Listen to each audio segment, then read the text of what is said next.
Since life began 3.5 billion years ago, species have appeared, evolved, and vanished in step with the ebb and flow of environmental conditions. To unveil the beauty and fragility of nature, the oceanographic schooner Sedna 4 has set out on a mission, 1,000 days for the planet. Leading the expedition is Jean Lemire. We set sail for the Galapagos Islands, true icons of the amazing biodiversity of our planet. Here, nature's spectacle has fascinated people for generations. Conservation is fundamental on the Galapagos, and the protection measures implemented here can help establish more balanced relations between humans and the other species with whom we share the globe. Located more than 1,000 kilometers off the coast of Ecuador, these remote islands are among the most famous in the vast Pacific Ocean. But for centuries, the archipelago was known only to a few sailors who kept its existence secret. Back in the day, the islands were a larder for pirates. The local wildlife made easy pickings. They had no fear because there were no natural predators.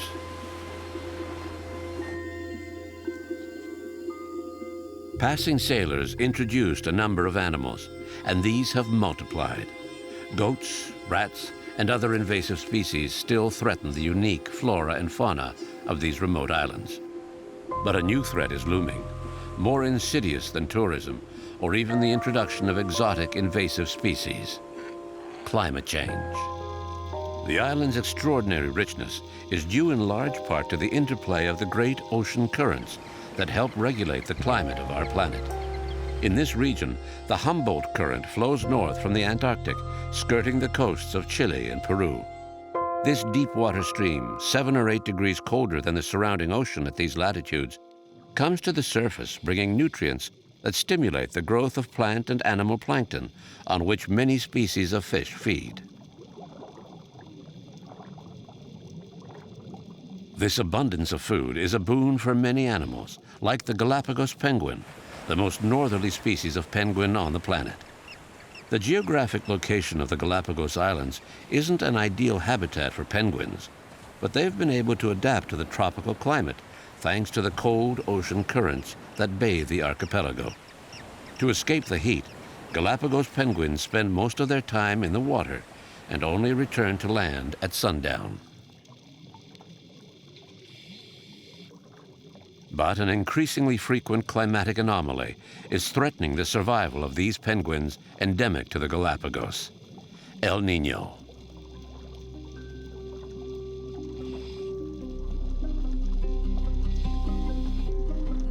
Normally, the tropical trade winds blow the warm surface waters out to sea, creating a vacuum filled by the upwelling of these cold, nutrient-rich waters from the depths.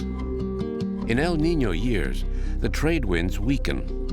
The masses of warmer water that accumulate in the western part of the South Pacific travel east, blocking the upwelling of the cold ocean currents all along the coast. The coastal waters heat up even more and cannot support nutrients. The great schools of fish, such as anchovies and sardines, migrate further out to sea, leaving species that depend on them for food to go hungry. 2 major El Niño events in 1982 and 1997 caused a famine among the penguins of the Galapagos. In 1982, El Niño wiped out 77% of the population. Only 463 penguins remained on the Galapagos. 15 years later, in 1997, another extreme El Niño struck hard. That year, 66% of the already diminished population starved to death from lack of food within reach of the archipelago. Today, Galapagos penguin numbers have stabilized at around 2,000 individuals. However, the high mortality rate associated with El Niño means that this weather event is a major and ongoing threat to the survival of this vulnerable species.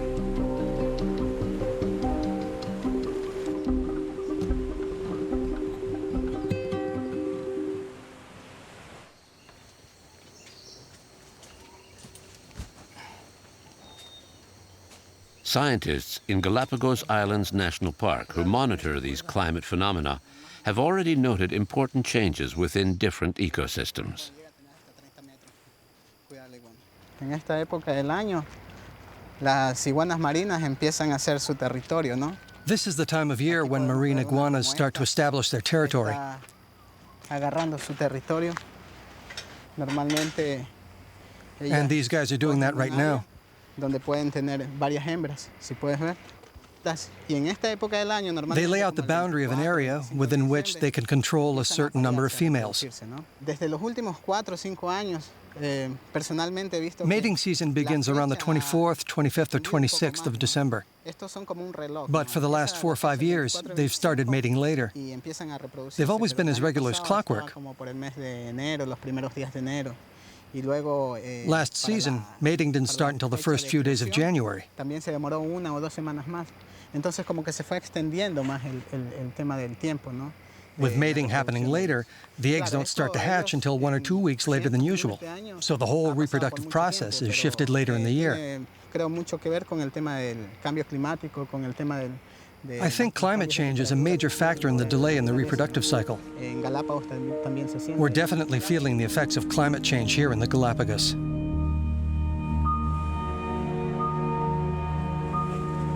La temperatura del mar se toma desde We've been keeping track of ocean temperatures going back 70 years. de unos 60 años que en la actualidad para el Now tema that climate del disruptions are a cambio big concern, climático, our records are proving very useful in identifying temperature spikes during El Niño ¿Cuándo han events. sido los picos más altos, no? Por ejemplo, cuando hay en la época del Niño. Ok, gracias.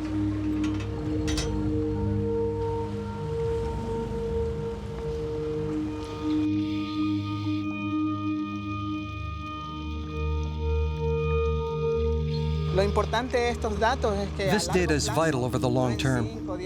In 20 or 30 years, we'll be able to determine whether or not climate change has had an impact, something that we simply couldn't do with short-term data. En corto tiempo, ¿no?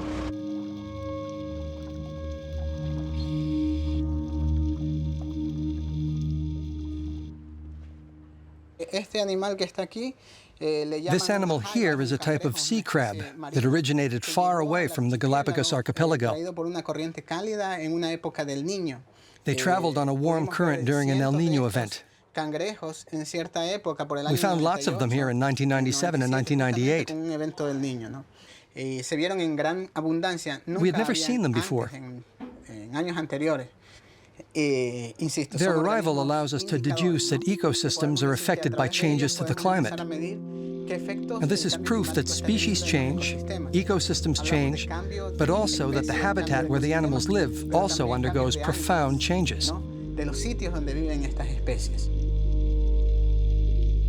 El Niño is unpredictable. The climatic anomaly appears every 2 to 7 years. But many scientists think that the frequency and severity of El Niño events could increase, even double, given the current climatic changes. This could prove fatal to several species endemic to the Galapagos, including sea lions, who depend on the nutritional bounty of the cold Antarctic current.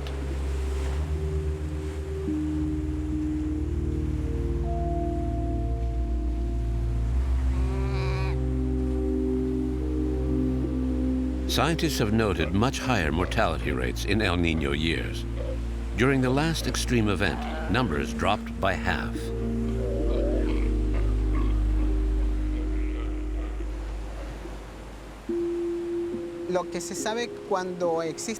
We've observed that during El Niño events, the seals and sea lions have to go further out to sea to find food like anchovies or sardines.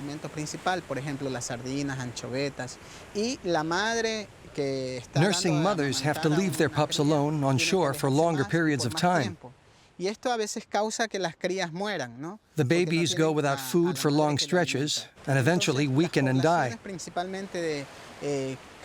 So it's the younger animals that are most seriously affected by these changes to the ecosystem. At least 90% of the pups will die on the beaches of the Galapagos during extreme El Niño events. And it can take up to 10 years for the population to recover. If, as a majority of scientists think, climate change does increase the severity of El Niño as well as its frequency, The future for these animals, already listed as endangered, is more uncertain than ever.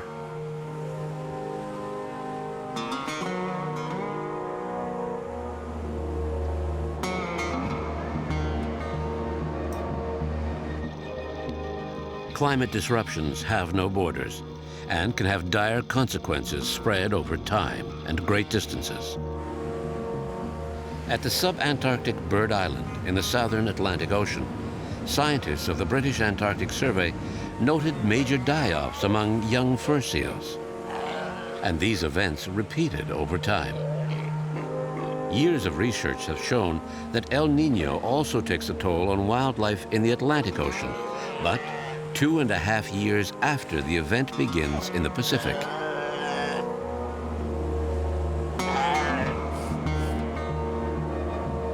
The band of warm water created by El Niño spreads down the coast of South America, rounds Cape Horn, and flows into the Atlantic, dramatically reducing marine productivity, forcing the fur seals of Bird Island to travel much further in search of food. It took 2.5 years for the warm waters to reach this island in the South Atlantic. But the result is the same. The seal pups starve. The beaches of Bird Island become cemeteries in turn, a testament to the deadly reach of El Niño.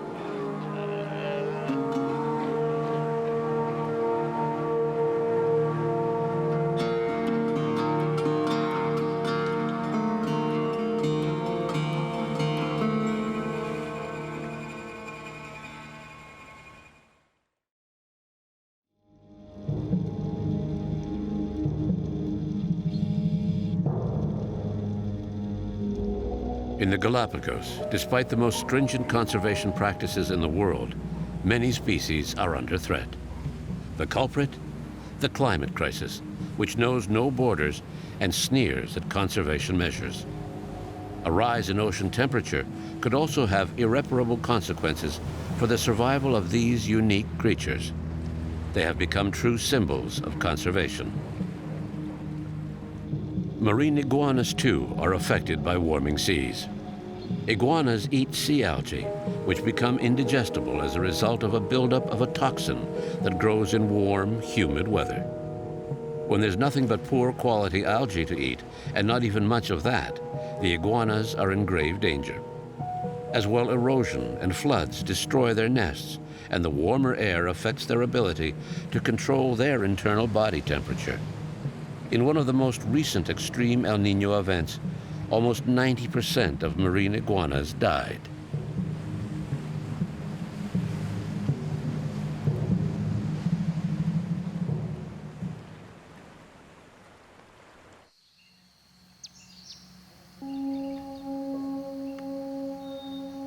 Torrential rains that accompany El Niño can affect the giant Galapagos tortoise.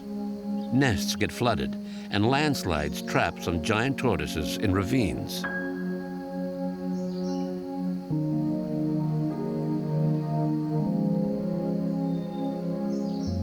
Estimates are that over 250,000 giant tortoises once lived on different islands before the Galapagos were discovered in the 16th century.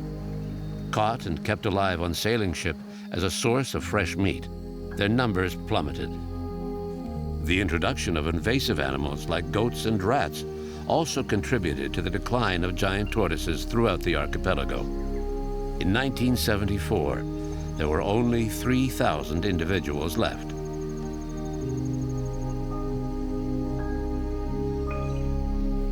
But major conservation and captive breeding programs have allowed some subspecies to recover. Today, there are around 20,000 individual animals all told.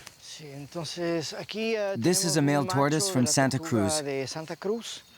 We're 25 kilometers from the coast. That's why there are around 5,000 of this subspecies left. It's so far inland that the whalers and hunters never bothered coming to get them.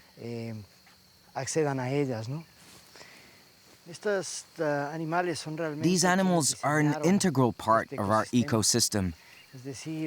The plants on the Galapagos have evolved in concert with this link of the chain. If it weren't for these tortoises, the vegetation would be completely different. We know that some of these plants even have to pass through the tortoise's digestive system to germinate. The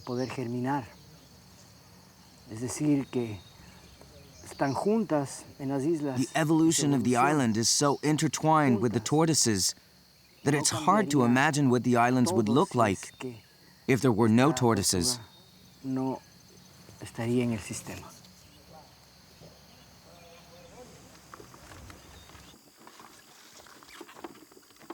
Efforts to conserve the last giant Galapagos tortoises have saved some subspecies from extinction. But it was 1 minute to midnight when the reintroduction team arrived on the islands.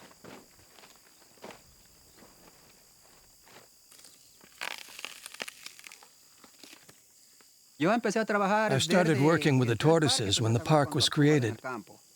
At that time, we knew very little about the tortoises. How well was the population doing? Were they in good shape individually and as a species? Where did they come from? Where were they concentrated? We knew nothing about them. Fausto Llerena is known around the world because of his special relationship with one famous tortoise, Lonesome George. George was the last living male of the Pinta Island subspecies. A bevy of genetically compatible females were introduced to the old bachelor, but in vain. People around the world were enthralled by this amazing story of survival.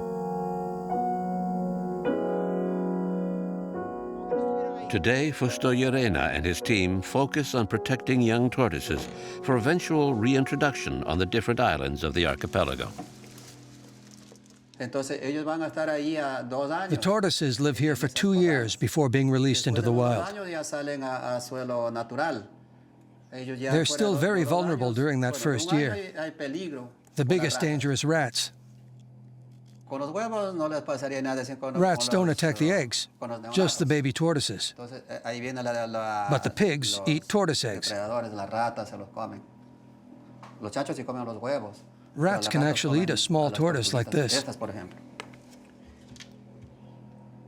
We've reintegrated 1,800 tortoises from our incubators on Hispaniola Island. At that time, only 15 adult tortoises were left. We brought them here to mate.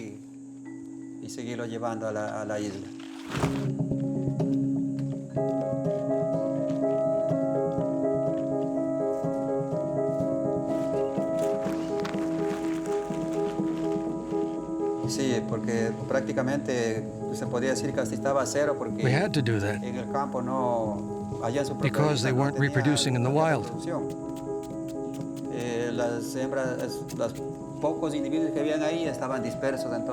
The few who survived were dispersed all over the island.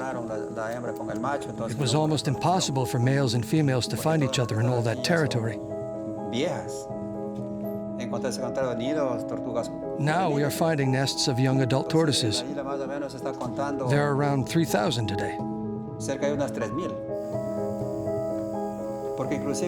The species has made a good recovery.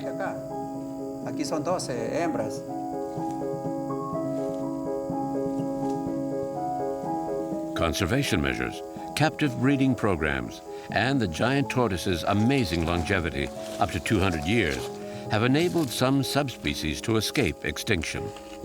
But other subspecies remain in danger, especially with the potential degradation of their habitats caused by climate change.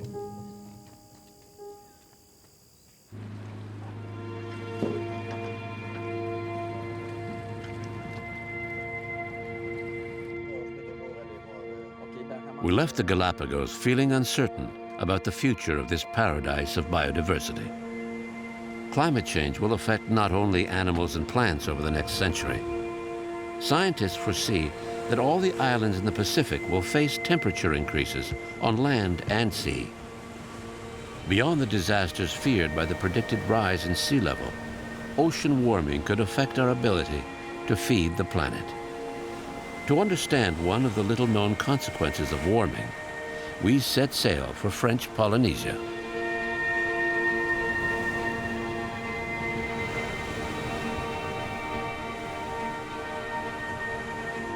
Spread over 165 million square kilometers, 1/3 of the surface of the Earth, the Pacific Ocean supplies almost 60% of all the fish eaten on the planet. This extraordinary abundance is due in large part to its coral reefs, which support a wealth of diverse life forms. But over the last 30 years, scientists have noted a dramatic rise in coral die-off and an overall degradation of coral ecosystems. All over the world, coral reefs are threatened by the warming of the oceans, by their increasing acidity, and by the ever-growing pressure of humans on these fragile habitats.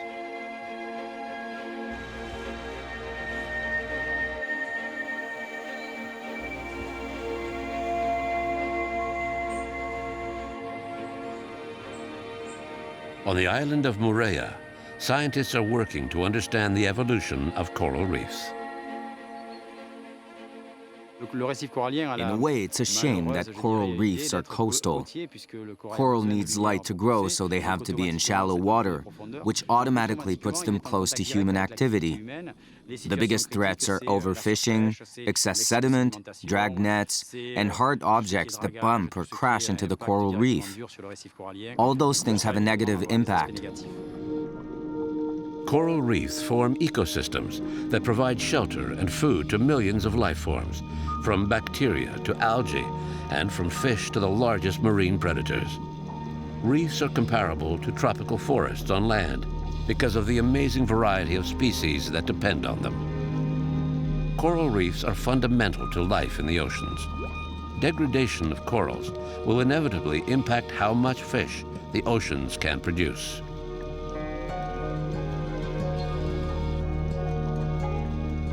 We estimate that more than 85% of fish stocks are overexploited or exploited to the maximum, and the pressure to feed humankind can only increase. Yet, according to the Food and Agriculture Organization of the United Nations, 7 of the 10 most important varieties of fish are on the brink of complete disappearance. Globally, 1 fish species in 3 is threatened with extinction. We've been recording ocean temperatures on Moorea for over 25 years and have noted what may seem like a slight increase of 1/4 degree Celsius.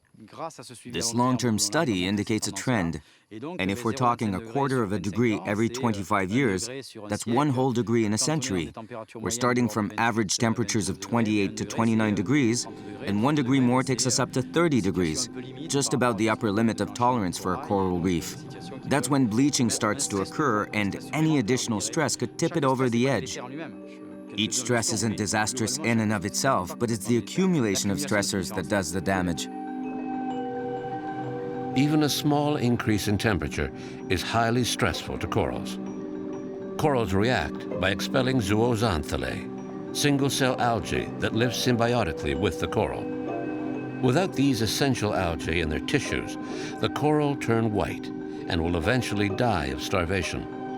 Episodes of massive coral bleaching have been observed 7 times since the middle of the 1980s on the Moorea Reef.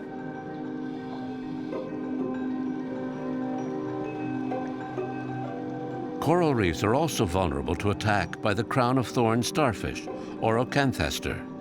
This voracious coral-eating predator has caused the percentage of living coral on the north coast of Moorea to plummet by 96%. Another blow fell in 2010, when Cyclone Oli's 7-meter-high waves heavily damaged the physical structure of the outer slopes of the reef, leaving the coral in a critical state. But the coral ecosystems of Moorea seem resilient. Doctoral candidate Caroline Dubé is studying the Moorea Reef. On the dive, we saw a lunar landscape, indicating that the reef has been badly damaged in a series of disturbances over the last decade. We can't say for sure that the reef is recovering, but some pioneer species are starting to recolonize the substrate. So that's a good sign that things are starting to get back to normal after all the upheaval. And as we continue to observe the reef over the next few years, we should gather more evidence of the reef's chances to make a full recovery from the damage.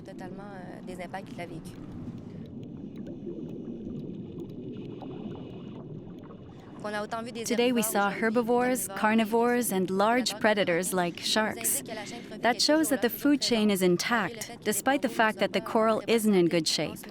It proves that the ecosystem is stable and that there's a chance that it will recover over the next few years.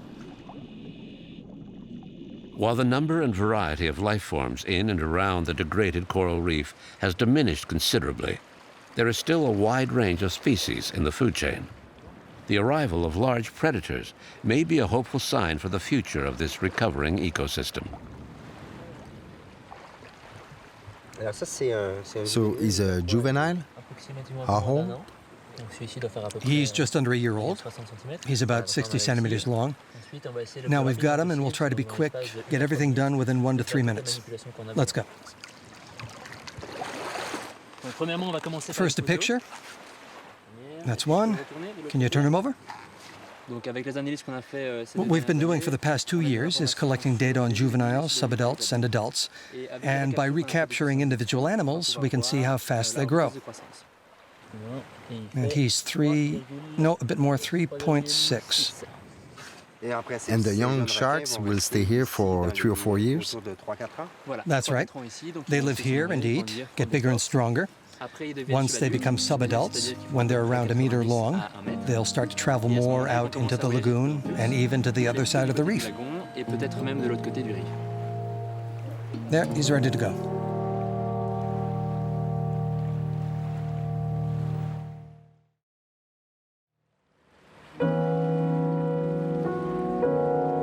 Research is vital if we want to improve our understanding of the complex universe of reefs. Good morning. American scientists from the University of California are studying the recovering corals near Moorea.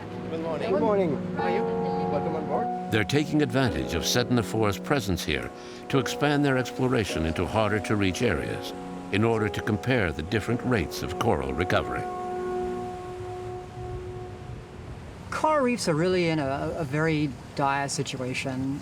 Large amounts of coral have been lost in the last 50 years, and that loss of coral arguably began 300 years ago when European explorers first got to tropical locations. But those losses have really intensified in the last 50 years, and maybe in the 60s and 70s there are many parts of the world that had half of the seafloor covered by live coral, and now it's barely 1/10 of that. It really is very serious. Scientists are investigating the way new coral tries to repopulate these places. What varieties are resilient, and what are the chances that someday we'll see a viable ecosystem established despite the predicted climatic stress?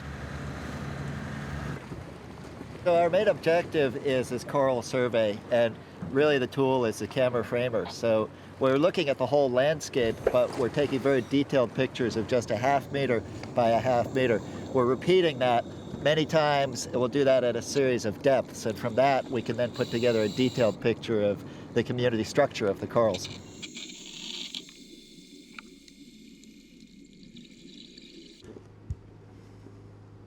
These are the coin of the realm for our trade. These are photographs of the seafloor, and we have similar photographs that go back now 9 years for Moorea. And we use these photographs to measure how much of the floor of the reef is covered by live coral and how much has died. How was it? Oh, really good. You know, it's a really interesting place. It's, I think it's been not as disturbed, or maybe it's been longer since the disturbance than over on Moorea. So we saw more corals, a little bit older corals, so you can see a lot of coral competition. Down deep, it was kind of a lot of rubble, but also a lot of juvenile corals growing in. So it's a sign that there's recruitment of new corals coming here.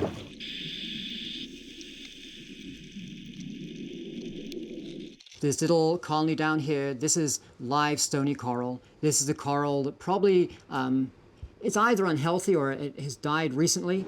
And all this gray stuff around here, this is reef rock colonized by algae. So only about 5% of that table is live coral, and the rest is algae and reef rock.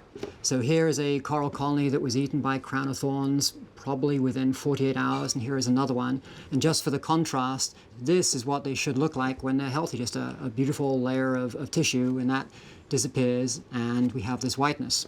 Even if the result of that is white, it's very different from the bleaching problem. Absolutely. It's a common symptom of two very different conditions. One is where the tissue is removed and you're seeing the white bones sticking up into the water column.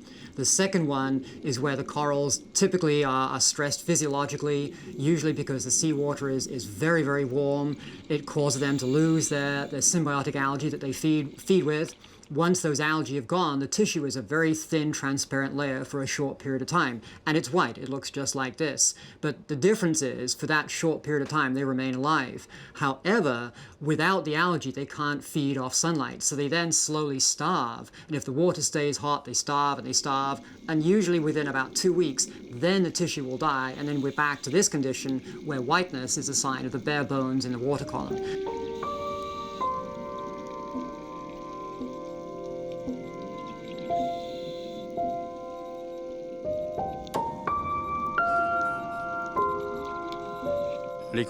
If we look at the condition of coral around the world, a good 20% of the world's coral is permanently destroyed. These numbers are approximate.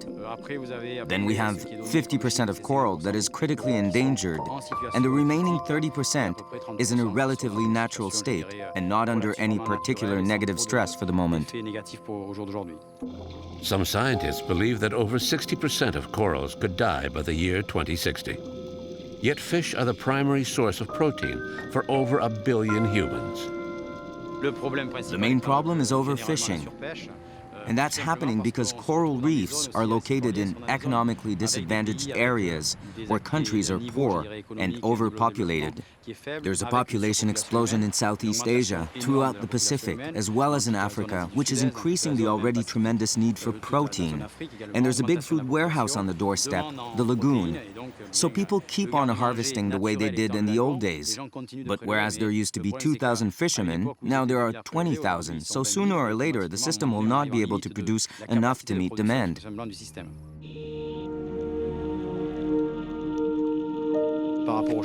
With regard to current climate changes, we know that some corals will be unable to adapt to a rise in temperature or acidity.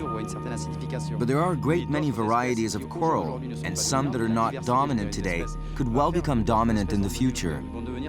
The king will be deposed, and other species of coral will become the main builders of the ecosystem. What we don't know is what that ecosystem will be like. To say there will no longer be any coral ecosystem is going too far, in my opinion. Coral reefs have existed since the dawn of time, so it's a bit much to suggest that they'll disappear. But that they will change, that the balance of the reef system will be modified, of that much I'm sure. Predictions on climate change include an increase in ocean temperatures. So it's crucial to understand how coral reefs will react in these new circumstances. What types of coral will best survive climate change? And how will higher levels of acidity of the oceans affect the planet's coral? Trying to paint a picture of the future is a major challenge for scientists. This is where we've been working long hours for 6 weeks now. My graduate students and I are investigating ocean acidification and climate change on corals and algae. So what do we have here? We have a set of tanks. They hold about 150 liters, and some of these tanks are basically showing us what the future might look like. We're trying to create a world that will happen in about 100 years in these tanks with high carbon dioxide levels. And then we're trying to grow corals in those conditions for 6 weeks, 4 weeks to 6 weeks, to see how they respond to those conditions. We've been working on that now for about 2 years, and we have a pretty good idea of how much their growth rates will be reduced. The outlook isn't promising. In very conservative simulations of the kind of warmer, more acidic ocean conditions predicted for the future, there's a marked decrease in coral growth and productivity. For fish and other organisms that depend on corals, it's not good news.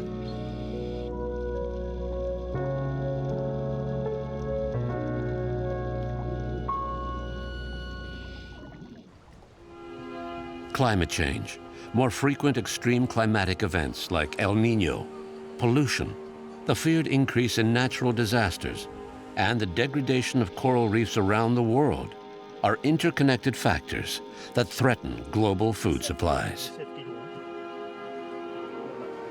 Did you catch that today? Yes. Will communities that depend on fish for survival be able to adapt to the expected drop in the productivity of our oceans? Urgent change is essential if we hope to reduce the pressure on our marine resources. Estimates are that more than 85% of fish stocks are currently being overfished or exploited to the limit. In other words, we're now harvesting more fish than the ocean can provide. If the trend continues, commercial fish stocks are likely to collapse by 2050.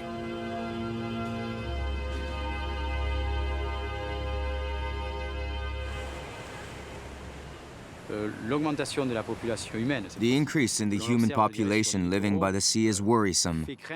As things stand today, coral reefs simply cannot produce enough to meet the protein requirements of an ever-growing number of people, so overfishing is inevitable. At some point, we're going to have to introduce measures to help the natural systems along if we want them to produce enough. We'll have to supplement them with fish farming, impose certain regulations, and introduce stringent management methods. But even if, as an example, we can get people to stop harvesting the top fish in the food chain and switch to species that are lower down, in the long run, we'll still be removing fish and weakening the system no matter what. So in my opinion, we need to find other types of management for better conservation. On our round-the-world expedition, we've collected clear evidence of major changes in all marine ecosystems on the planet. Climate change risks reducing the ocean's productivity, but we will put more and more pressure on our oceans to feed ourselves. There will be fewer fish for the growing numbers of people who depend on them. In the long run, it's a losing proposition for the fish or for us, humans.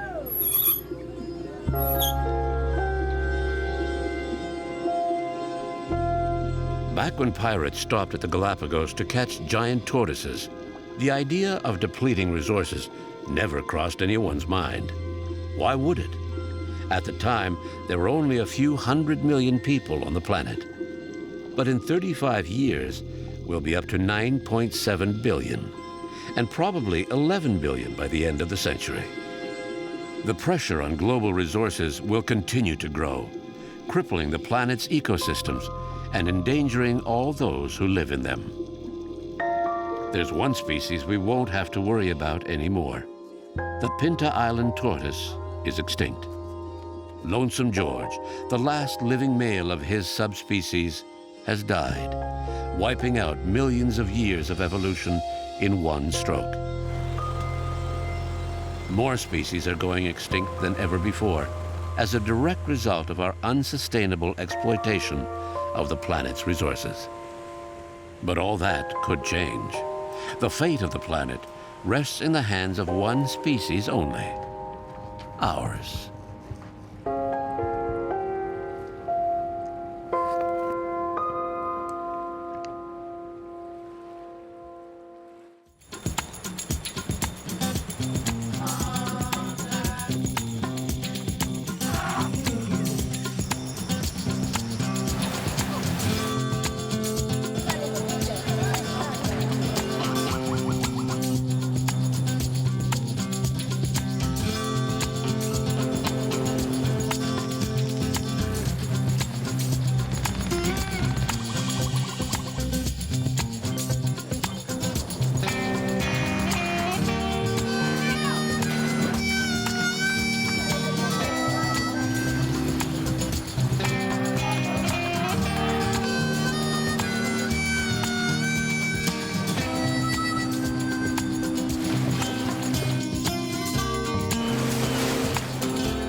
It took billions of years for the Earth to carve the oceans into the pattern we know today.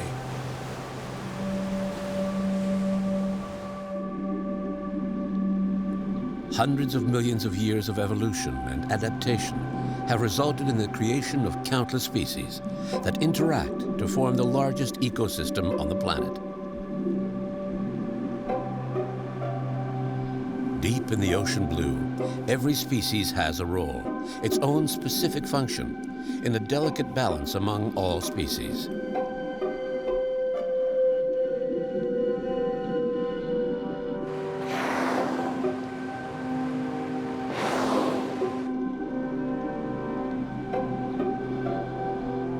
From time immemorial, mankind has fished for survival.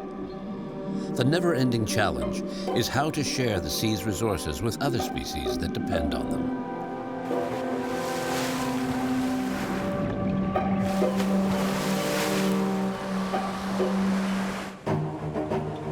Increasingly sophisticated commercial fishing practices using advanced technologies have, in the last 50 years, dramatically improved marine harvesting.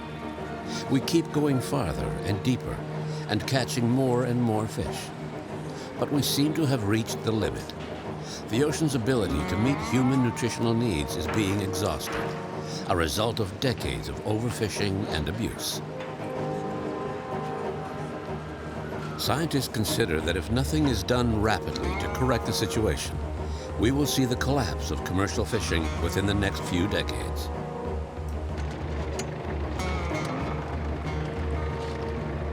Yet over 1 billion people depend directly on the sea for survival.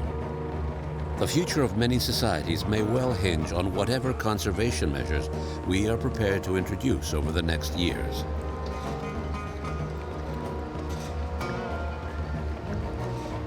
As part of its mission, 1,000 Days for the Planet, the oceanographic schooners Setna 4 set sail for Indonesia, a country of more than 17,000 islands, where many villages depend on fishing for their food and livelihood.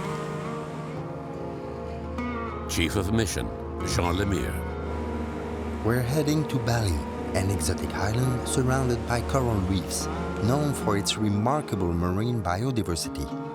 Located in the heart of what we call the Coral Triangle, the islands of Indonesia harbor 76% of all species of coral. These reefs provide shelter and food to 37% of all the coral-dwelling fish on Earth. This amazing variety of species has led to a thriving commerce in aquarium fish. It's a lucrative business valued at around $1 billion annually, all categories combined. Of the 40 countries that export tropical fish, Indonesia and the Philippines supply at least 85% of ocean fish to the world's aquariums.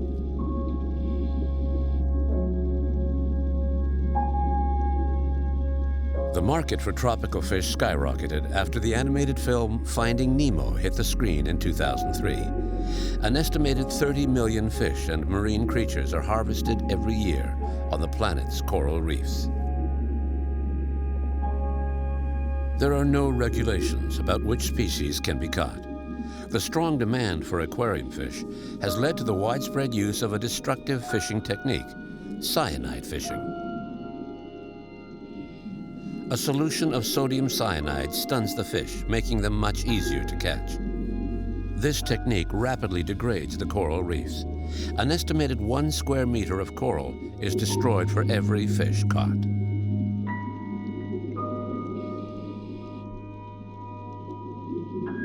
Cyanide blocks photosynthesis in the algae that live symbiotically with the corals, depriving them of their main source of food. Cyanide, even in minute quantities, kills the polyps, leading to the death and the bleaching of the corals. The practice began in the Philippines in the 1960s and spread rapidly. It's hard to calculate exactly how much cyanide is being used. Scientists estimate that over 1 million kilograms of sodium cyanide is spread on coral reefs every year.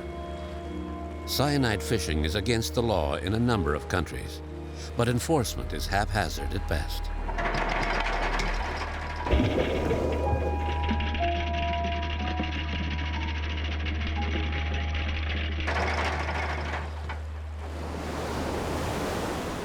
If you are fishermen, you cannot use all kind of techniques because there are regulations. But if you're out in the sea, and Indonesia is so vast, nobody watching you.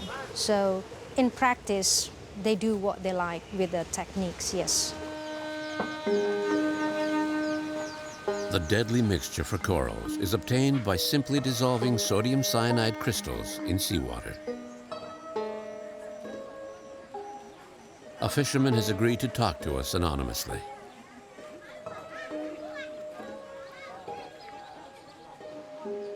What is the effect of cyanide? Cyanide stuns the fish. It makes them a little bit dizzy, so they're easier to catch.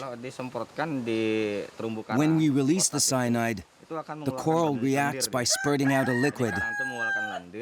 2 days later, the coral has turned black all over, like it had been burned.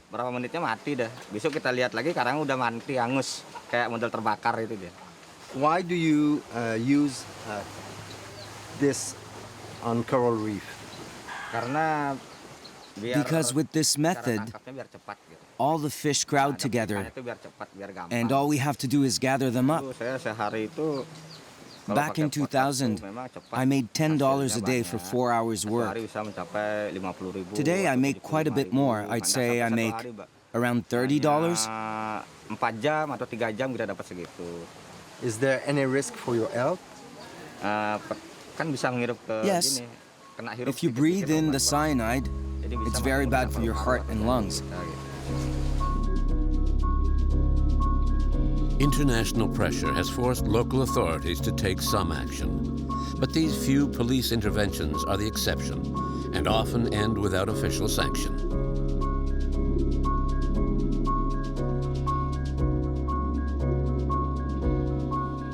Illegal fishermen have to receive 3 official warnings before being arrested.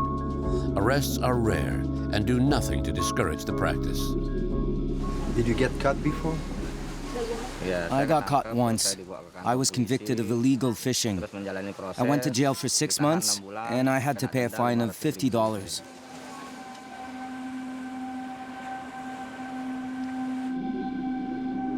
Indonesian fishermen also use this technique to catch fish intended for human consumption. Increasingly popular in Asia, the fish will be transported live to restaurants around the world, displayed in tanks, and served at premium prices. Fish that survive will metabolize part of the poison, but an estimated 80% of fish caught this way die from cyanide poisoning. The fish that stay alive, that are caught with cyanide, and they actually make it to the consumer markets, there's not so much known about the effect of eating that.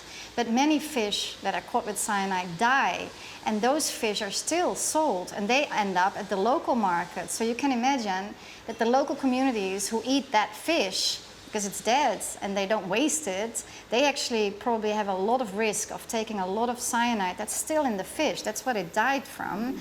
And they build that up in their body, but it can't be good for people.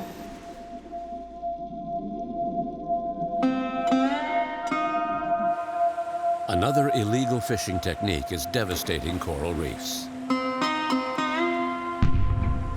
Blast fishing. This technique is fatal. It kills the fish and utterly destroys the structure of the reef. People use bombs to throw at big schools of fish, and then they can just scoop up the fish out of the ocean. It's a very easy way to catch a lot of fish in not so much time. You just explode a small bottle. They usually use, soft drink bottles. And if it's very close to the coral reef, you have a crater of about 1 meter. It's devastating. This fish, when it gets to the market, is damaged. So this goes to the domestic market. This is eaten locally.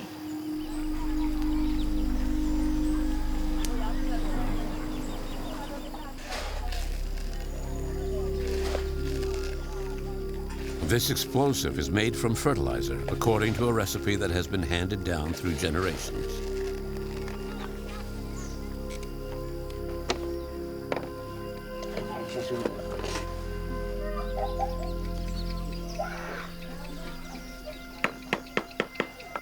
Is there lots of people around here who use the blast fishing?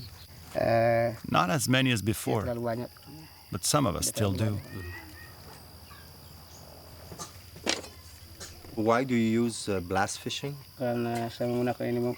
It's easier to feed my family. This way I can harvest a lot of fish in a short amount of time. But now you understand all the damages that it will make to the coral reef. Yes, I know. It destroys everything. The reef and the fish. It's hard for the resource to recover. There are laws on the books banning all forms of illegal fishing. But in a huge country like Indonesia, enforcement is often sorely lacking.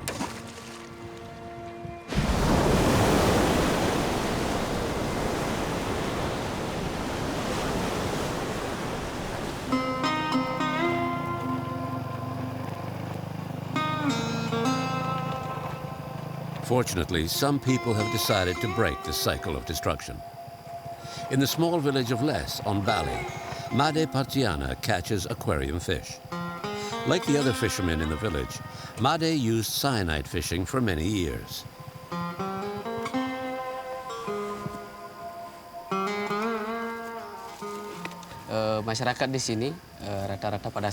When I was young, in the early 80s, the coral was brightly colored and healthy.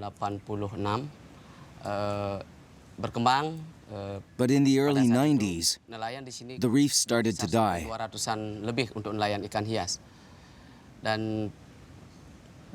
They turned black and gray.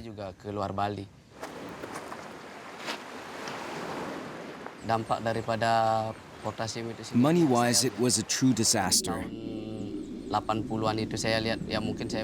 The fish had no more coral to shelter in and to feed off of.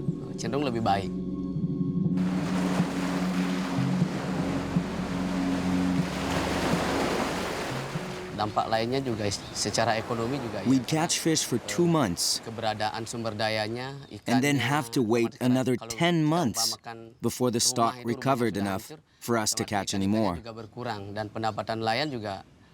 All the fishermen were worried.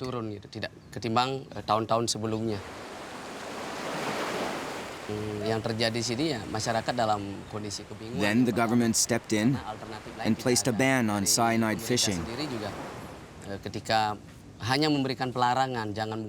None of us had any other way to make a living, but we still had to look after our families.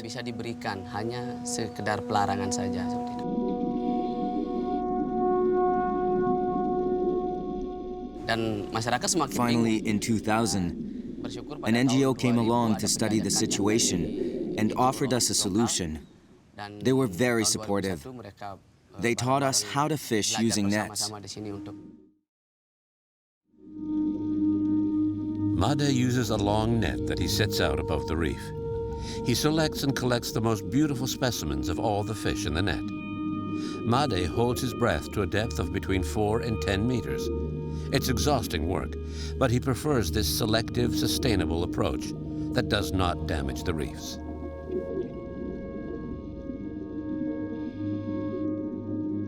What we are told that they already fish for ornamental fish since 80s. Now, in that years, the early years, they're using the net, the mosquito nets. And then their exporter came to us, and they're the one who introduced cyanide. Cyanide was brought to Indonesia by the Philippine fishers, yeah, to collect the high-value fish. So from, say, mid-80s until late, like 90s, almost 2000s, cyanide is being used.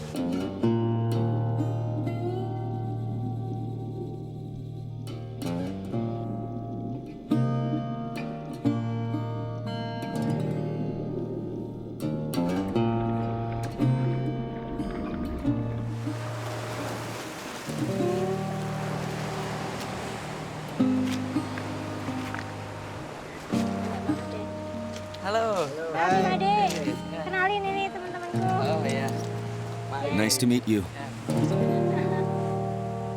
Look at the blue one. Yeah. Cool. So this is one dive? Satu kali nyelam ya? Yes, Just one. When did you start to work? since 8. It's 2 o'clock, so now I've been working for 6 hours. What's the next step now? Langkah selanjutnya apa, Limadi? I will sort them out and put them in plastic bags with a little added oxygen. Then I take them to my buyer. You want to go with him to the middleman, Chen? Sure. Boleh ikut ke pengepul? Iya. Okay, I'll get it all ready and we'll go. Nanti kita bisa bersama-sama ke. Oke, pakai apa packing? Oke, plastik.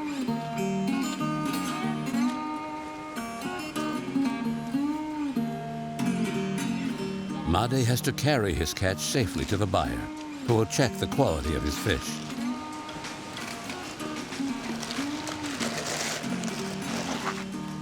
Ini udaranya dari ban ya.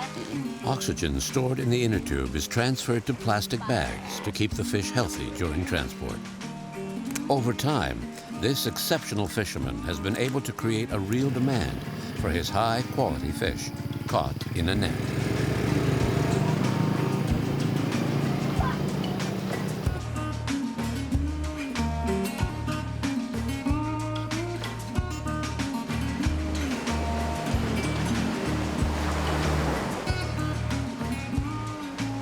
Some village fishermen use boats and the most rudimentary of breathing aids. Their gear consists of a small compressor, a bit of tubing, and for a lucky few, a pressure regulator. Thus equipped, fishers can descend to depths of up to 40 meters.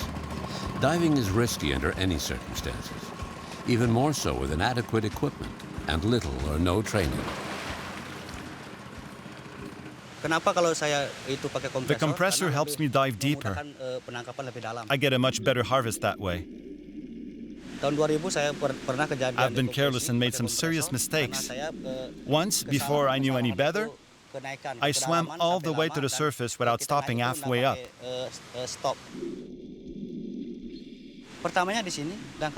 I had to be rushed to Denpasar and put in an hyperbaric chamber.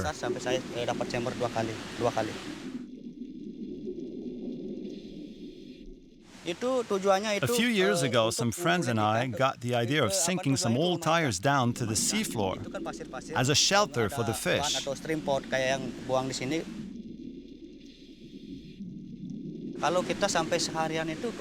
I've only got one site today, but if I set up 2 sites, I could earn $40. I catch different types of fish depending on demand.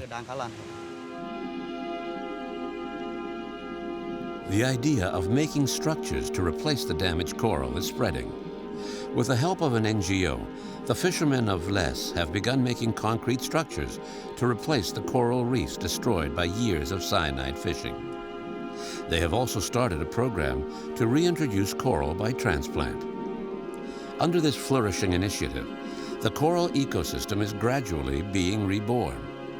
The efforts of these reformed fishermen are being rewarded by a slow buildup of reef fish populations. Today, the whole community of the fishermen of Les has agreed to a complete ban on cyanide fishing in the region. The village is once again living from the fish harvest, but now it's all legal.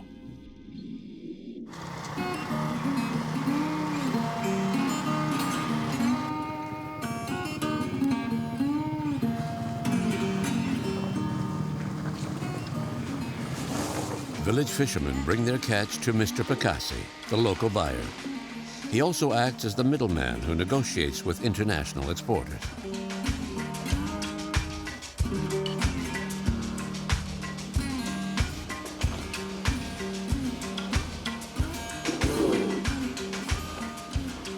Every fish is inspected and evaluated to guarantee quality. One damaged fin automatically eliminates a fish from the process. Which one is the most precious one? The blue angelfish. Mahal itu ya? It's around $1.50. That's the price that the fisherman Yeah, will that have. not decade, yeah. Yes. So what's the price when it goes to the guy in Denpasar. This is quite a small one. I'll pay the local fisherman $1.50 for it. At Denpasar, I'll be able to sell it for $2. And then from Denpasar, it will take the plane. We'll take the plane to Hong Kong. And then after Hong Kong, they spread it to the world. US, Canada, Europe, and then we have no idea what price could be. But the clownfish is the most popular? Yeah. Ya. Yang paling banyak dicari clownfish ya. Yeah, most popular. I think it's about the movie. Because of the movie? Yeah. Are you serious? Yeah. So what accounts for the price difference among various species? The price depends on how rare the type of fish is, and also how difficult they are to catch. Okay. Do you see a difference since 2001 in the types of fish caught and their numbers? Yes, a huge difference. Now that we've stopped using cyanide, the dead reefs are coming back to life, slowly. The varieties of fish we hadn't seen for a long time are gradually returning. Before, with cyanide fishing, about 5% of the fish would die. Now the mortality rate is down to 2%. In one typical day, how much money you will earn? Typically, I earn maybe $7 on a bad day and up to $15 on a good day. It all depends on weather conditions, ocean conditions, especially the height of the waves. Made earns about 10 cents for a clownfish.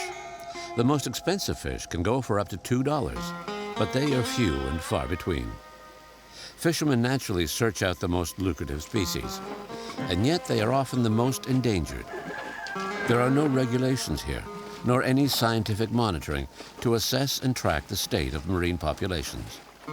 Mr. Pakassi's fish will travel to Denpasar, the capital. How many fish in this load today? Berapa nih Pak kira-kira ikannya berapa? On this trip, I have around 2,000. Usually I have 3 times more than that. So in 3 or 4 days, if ocean conditions allow, I'll travel to Denpasar with 6,000 fish. And how many fish will survive the transport?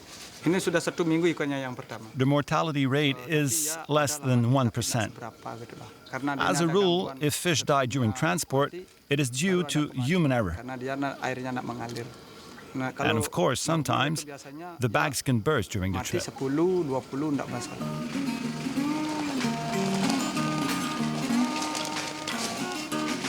Middlemen who buy the fish are in a position to turn things around dramatically. By refusing to buy fish caught using cyanide, they will encourage the kind of sustainable fishing methods needed to ensure the future of coral reef ecosystems. But economic interests often outweigh good intentions. In the lucrative market of exporting fish for human consumption, there is still a lot of work to be done. If you catch fish with cyanide, they're not in a very good condition. You can imagine that if you have to ship them out for so many hours before they reach the market, many of them die. So we've always thought it doesn't even make business sense to use cyanides and lose so many of your catch because it's very expensive to transport them. If you look at the percentage of fish that is exported now from Indonesia, where you could say it's probably coming from cyanides, it's still around 40%. That is much less than years ago, when I was just saying 5 years ago, I think the majority, maybe 80 to 90% came from cyanide fisheries, but it's still a lot. It's impossible to tell with the naked eye whether these live fish were caught using cyanide, but they are still widely available on the market. Cyanide is a powerful toxic compound that binds to hemoglobin, blocking the transport of oxygen. Though it may be difficult to assess its long-term impact on human health, the risk is real. Restaurants are not regulated, and patrons seldom have any idea of how the fish on their plate was caught. In a protected bunker, a food fish exporter who wishes to remain anonymous because of a series of threats has changed his ways. This exporter that we are today is actually a very special person because a couple of years ago he contacted WWF and he said, you know, I'm in this business and I'm seeing that there are many practices that are not sustainable and I'm really worried about my business. What can I do? I don't know what to do.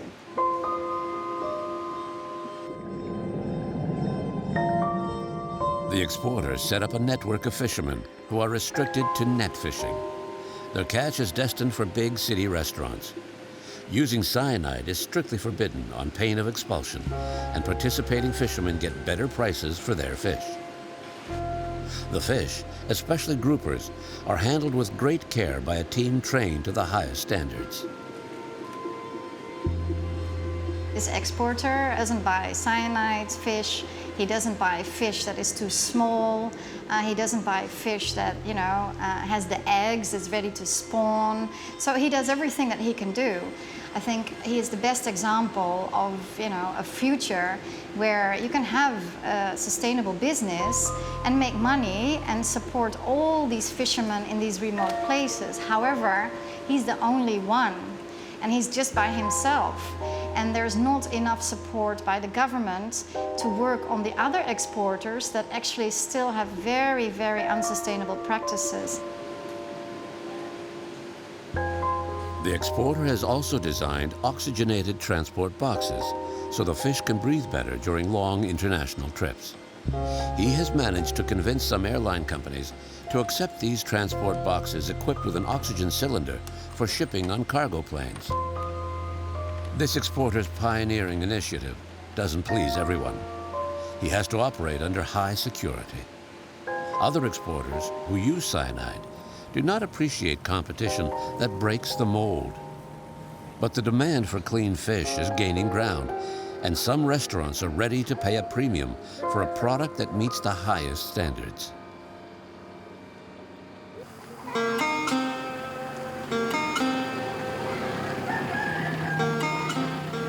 After 8 hours in transit, Made's fish finally reached the second middleman, the exporter with an order book brimming with international orders.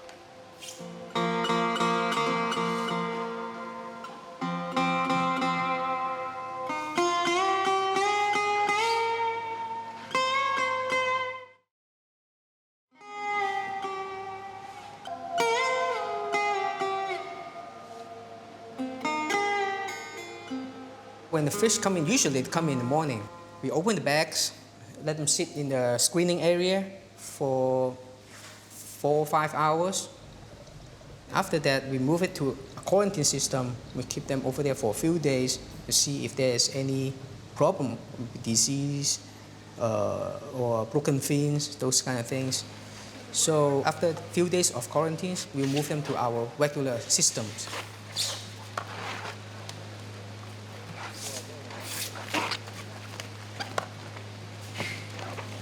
So this is the place where we do the packing. Okay, now they are doing oxygen the fish. After that, they will move over there for putting in the box. I suppose that because it's cargo by plane, it's very expensive. So the quantity of water is important. Oh, exactly. Because depends on where they are going and how long the flight going to take. We pack differently. The farther they go, we put more water, more oxygens. Okay. If this is going to Asia, it's probably just a few hours flight, then it's less water. Smaller bags, of course, smaller bags, less water, less oxygens. So different place, different way of packing. Yeah, because of course, more water, more kilo, more money. Yeah, right? more expensive. Yeah.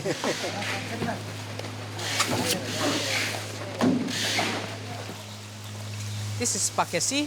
He's my good supplier, and every week he brings fish to us. Okay, so his fish is all net caught, no any cyanide or any medicines. So we really like his fish, and we can see the difference from him and then the other supplier. Oh, yeah. And is there a way that you can see if a fisherman used cyanide? It's very difficult when the fish just come in and to tell the difference between cyanide caught or net caught. So what we need to do is have a really good relationship with our supplier, and we know the history of the fish, and we can trust the supplier. And this, of course, needs years to build this trust. This is Nemo, right? Yes. And this is the new star when Disney will release a new film, Dory, which is a blue tang, right? Right, that's true. What was the impact of the film Finding Nemo on the business? Oh, that was huge. It was a big help for the business because everyone was looking for Nemos, for this clownfish. We think there would be a huge demand for this fish, and we already prepared for it. Hopefully, in 2 years, they are ready. You know, we have a large stock for the customer.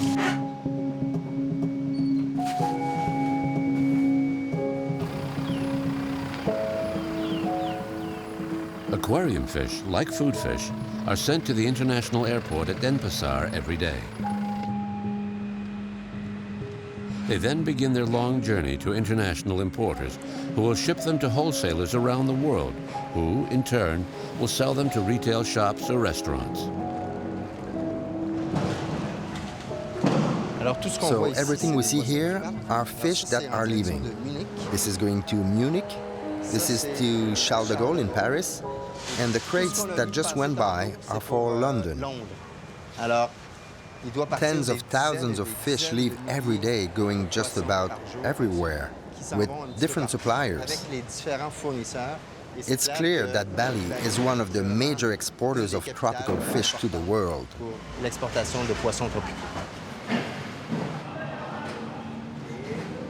The fish that very common is like a clownfish. Now, clownfish, the increase of the price from the fishermen to the first buyer, the first middleman, they probably only twice more expensive. And then from the middleman to the exporter, they another double price. Now, from the exporter to the importer, estimate probably they 5 times more. Okay. And then from that on could be like 20 to 25 times. But that's for the fish with a not high value fish. Now for the high value fish like angel or blue tang, that could be like 100 times. That is really amazing. At every stage, the price shoots up. Made, the fisherman from Les, received only 10 cents for his clownfish.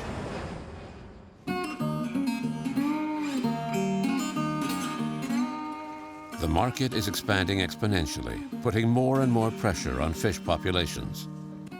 Fish farming could help to meet the skyrocketing demand for both aquarium fish and food fish.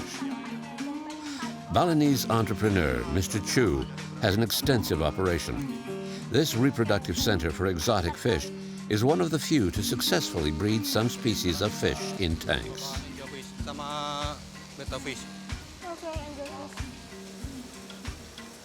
Ini kita taruh angel di sini. Angel fish. Yeah, angel fish. And you can breed them. Kami sudah ada 4 jenis sudah bisa sukses. Yeah, his breeding is like four species now. This is less damaging for the environment.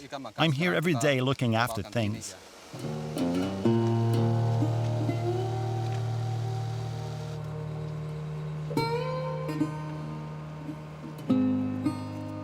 Mr. Chu has even been able to create his own variety of clownfish.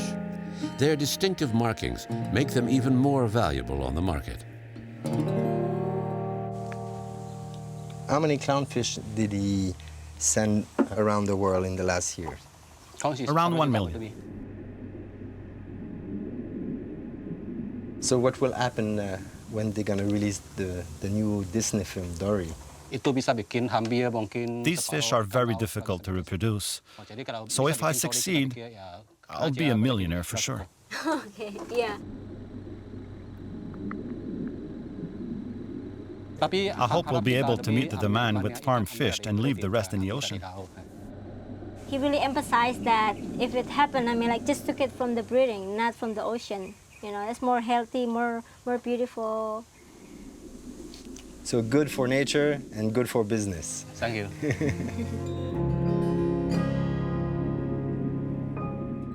So what do we have here? Ini ada Napoleon. Oh, Napoleon. Yeah. Bisa nggak, Pak? Okay, bisa. Napoleon fish numbers have dropped by 50% over the last 30 years because of strong demand on the food fish market. Despite an export ban, Napoleon fish are still on the menu in fine restaurants in China and Hong Kong. Unconcerned by their protected status, your chef will prepare a Napoleon the way you like it for the tidy sum of $250 to $300 US a kilo.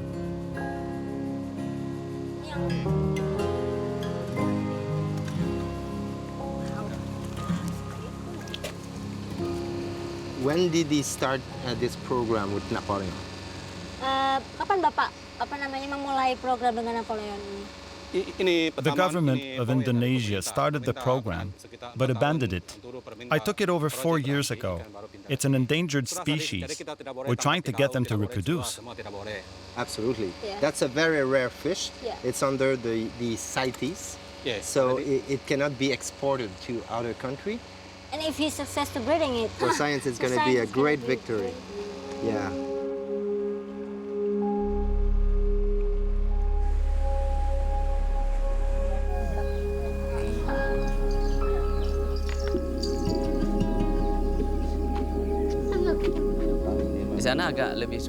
Convincing other fishermen to use sustainable techniques is always complicated. We meet with them and explain things, and they'll agree to start fishing with a net. But after a few days, they go back to their old ways. So now what we do is link up with one local fisherman, who then becomes our ambassador to the other fishermen in the area. But it takes time. Educating people, getting them to really understand, is a long process. So far, we've been able to set up teams in several areas, in different parts of Indonesia.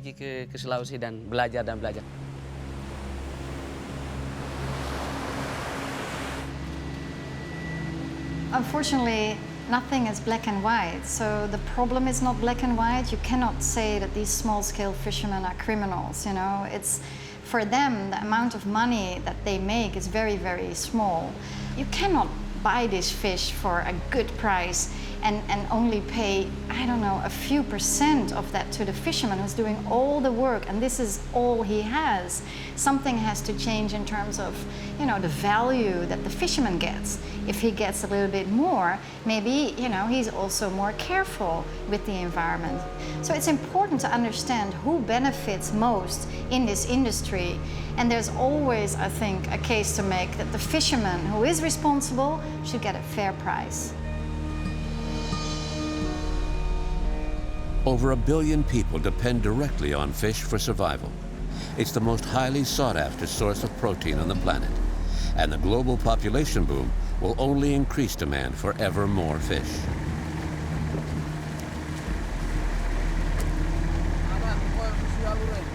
To meet this ever-growing demand, we need to take a cold, hard look at the ways fish are caught to ensure renewal of the resource.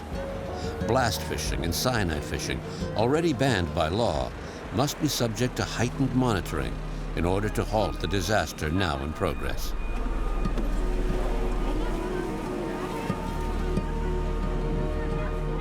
It is vital that we rethink our methods of harvesting the sea's bounty. Sustainable fishing practices that conserve the fish and their environment must urgently be established if we have any hope of ensuring our food security for the future.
planet's remarkable biodiversity is in peril. Species are going extinct faster than at any time in the Earth's history. Rampant exploitation of natural resources is shrinking the habitable areas of the globe. The oceanographic vessel Sedna 4 is sailing around the world to unveil the beauty and fragility of the planet. Sedna 4 and her crew are heading for Sumatra in Indonesia. Sumatra has a rich and varied wildlife, with over 200 species of mammals and nearly 600 different species of birds. Located in Southeast Asia, its tropical forests and peatlands are truly a part of the world's heritage. Yet every year, 2 million hectares of forest are cleared to become vast single-crop farms. That's the equivalent of 6 football fields disappearing every minute.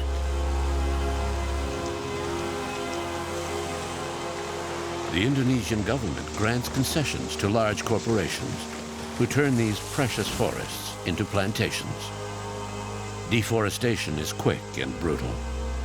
Animals who try to escape or find refuge in small stands of remaining trees are trapped by fires deliberately set.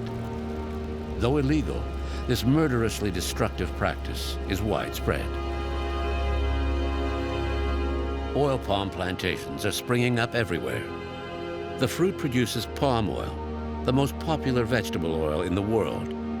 An estimated half of all food on supermarket shelves contains palm oil, to say nothing of cosmetics and biofuels. Ian Singleton is the director of SOCP, the Sumatran Orangutan Conservation Program. Orangutans have become a symbol of the fight against deforestation. They are on the sad list of critically endangered species. The best estimates that we have today of orangutan population in Sumatra is around the 6,000, 7,000 mark. Maybe slightly more, maybe slightly less. But the important thing is it's going down. Now, in the last sort of 10 years, it's been going down slowly. And what we're looking at now is a potential situation where it's going to start going down rapidly. New concessions have just been granted to palm oil companies in an area that was formerly protected, threatening the survival of the last wild populations. The trees are all cleared, everything is scorched, and 99.999% of everything that lived there dies. You can go into these areas and look for a grasshopper or a lizard, and you can't find one. They're not there. Nothing survives this conversion process. Because when they're chopping down these forests in the first instance, they don't sort of get every tree on day one. So you end up with a few trees here and a few trees there. And sometimes you find there's an orangutan mother up there. In the first phase of deforestation, some animals find refuge in what's left of the forest. Poachers look for infant orangutans, much to the distress of the females who try to protect their young. So they will chop the tree down and then they will jump on this animal and beat it and club it with machetes and wood and sharpened bamboo sticks and everything, and it'll be killed that way. Most adult orangutans die or are left seriously injured. The young orphans are captured and transported to large centers where they will be sold in secret as pets.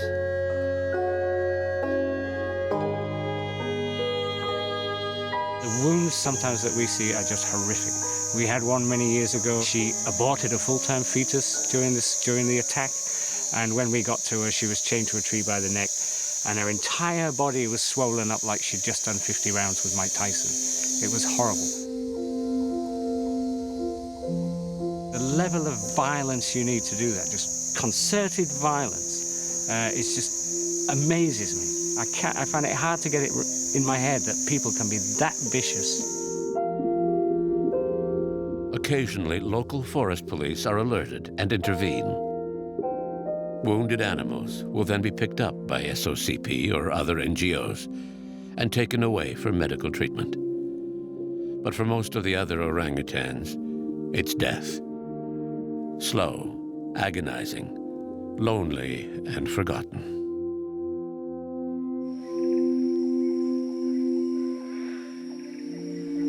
Through its work and research programs, SOCP is trying to save the last wild populations of orangutans in Sumatra.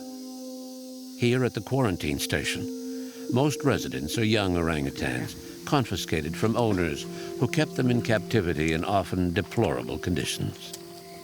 The ultimate aim of SOCP is to release all its charges, young and old, into the wild. But not all the animals will be so lucky. Losa was shot 62 times with an air rifle. We've managed to take 14 pellets out of him, but he's still got 48 inside. And he's got the problem, his biggest problem, he's got 2 in this eye and 1 in this eye, so he's completely blind. You can see his eyes, look, there's just nothing there at all. And we'll never be able to fix that. So he's going to spend the rest of his life as a captive orangutan, which could be more than, it could be 40, 50 years.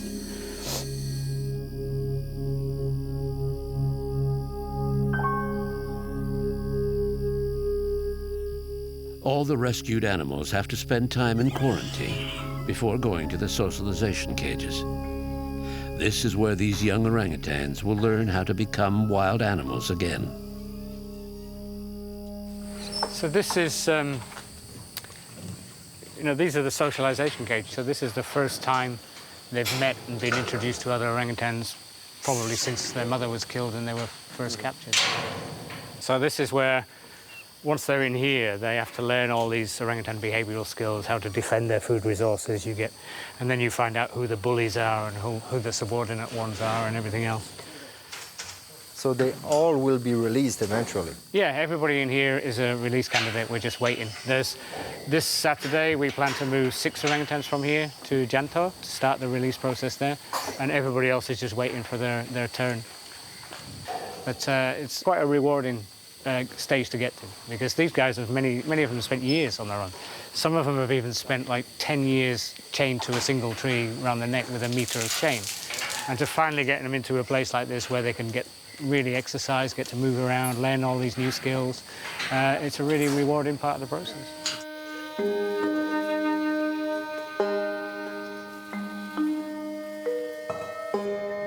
Once again, SOCP comes to the rescue. A wounded orangutan has been found on a plantation.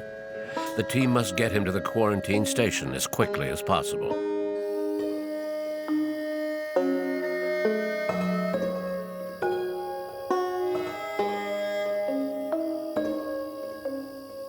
The medical team have named him Rhea. He's an older male. Wow. Wow. So this is the one we got yesterday morning, yeah? Yeah.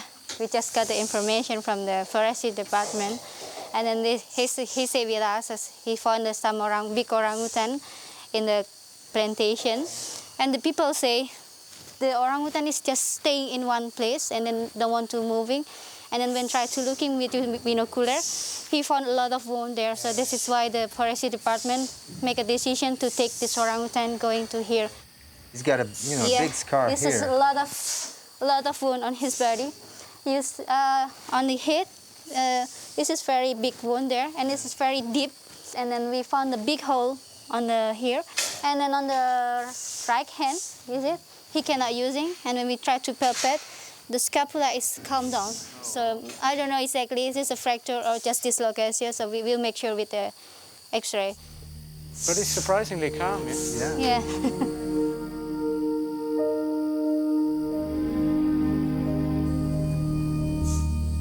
The first step is to anesthetize the animal. He'll then be taken to an examining room and X-rayed to determine the extent of his injuries.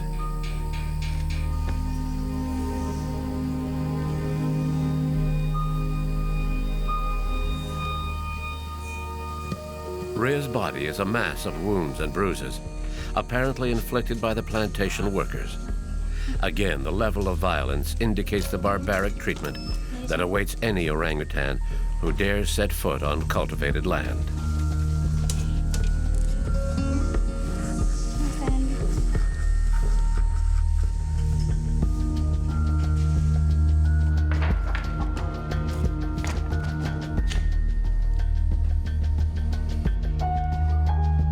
The first X-rays confirm that he's been shot. The pellets can be seen all through his body. So Yeah, this is the head and the skull. You can see there's the 1, 2, 3 pellets up there. 3 bullets here. 1, 2, 3. So I think there's around 18. Yeah, but it's kind of weird because they usually focus on the head. You know, they usually shoot him in the face. But these are obviously not too far away from his eyes. If they'd hit him in the eyes, he'd have been blinded. Yeah.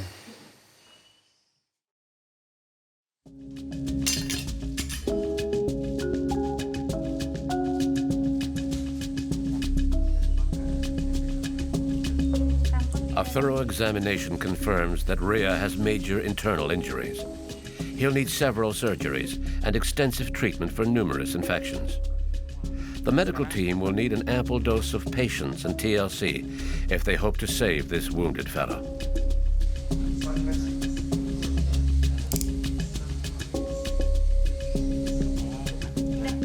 So after 6 hours on the surgery, what's the verdict? It looks from the x-rays, there's no sign of any sort of bone damage. And so his problem is all these cuts and holes. And especially his right hand, it's completely shot to pieces. The tendons inside the hand is all rotten. You can actually put a finger almost all the way in, just about every direction. And the tendons seem to be already rotten, so you can pull the ends and make the fingers move. So there's a good chance we may have to amputate that, but we'll review that over the next few days. So if you have to cut his right arm, is there less chance to be released, or? It depends on him, but he's lived in the forest, wild, and as long as he's sensible, missing a hand probably wouldn't be a major problem. We've already released one big male orangutan with an amputated arm here, and it doesn't bother him at all. Yeah. We'll see. Yeah. It depends very much on him now, I think. Rhea will be under 24-hour observation for the next few days. Veterinarians are especially concerned about some of the internal injuries caused by the violent blows he received. He must be carefully monitored throughout his recovery.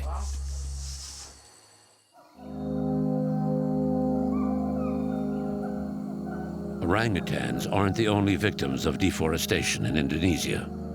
Another species is the gibbon, a small tree-dwelling monkey that moves with astonishing agility. His characteristic song has become a hymn to the forest, a long lament with which the gibbon defines his territory.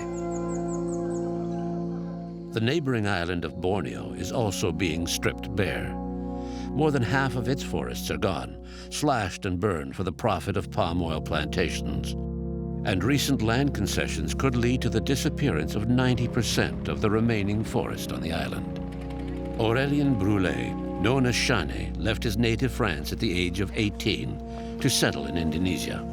He founded Kalawait, an organization for the protection of gibbons. Deforestation on Borneo follows the same pattern. In the first stages, poachers target young gibbons to be sold as pets. At his conservation center, Aurélien Brulé tries to give gibbons who've been confiscated from the owners a decent life. They now live in large enclosures in the heart of the forest. Throughout the Indonesian archipelago, we estimate there are 6,000 gibbons in captivity. Where do they come from? From the forest. The mother is killed and the baby clinging to her belly is captured. And they become living playthings. They're toys. People play with them for a while, then stick them in a cage where they die. It's sad, but this is increasingly common. More and more animals are being held in captivity because so many are caught during habitat destruction. So the logger moonlights as a poacher. They cut down the forest, leaving a little stand of trees where the gibbons are easy to catch. Then they sell them. I'm not giving these animals a second chance. I'm giving them a decent life, which they deserve. They didn't choose captivity. They didn't choose to be caught by poachers. It's our duty as human beings. I'm contributing by having these animals serve as wildlife ambassadors, to give us the means and the tools to protect those who are still in the trees. It's a global problem and very complex.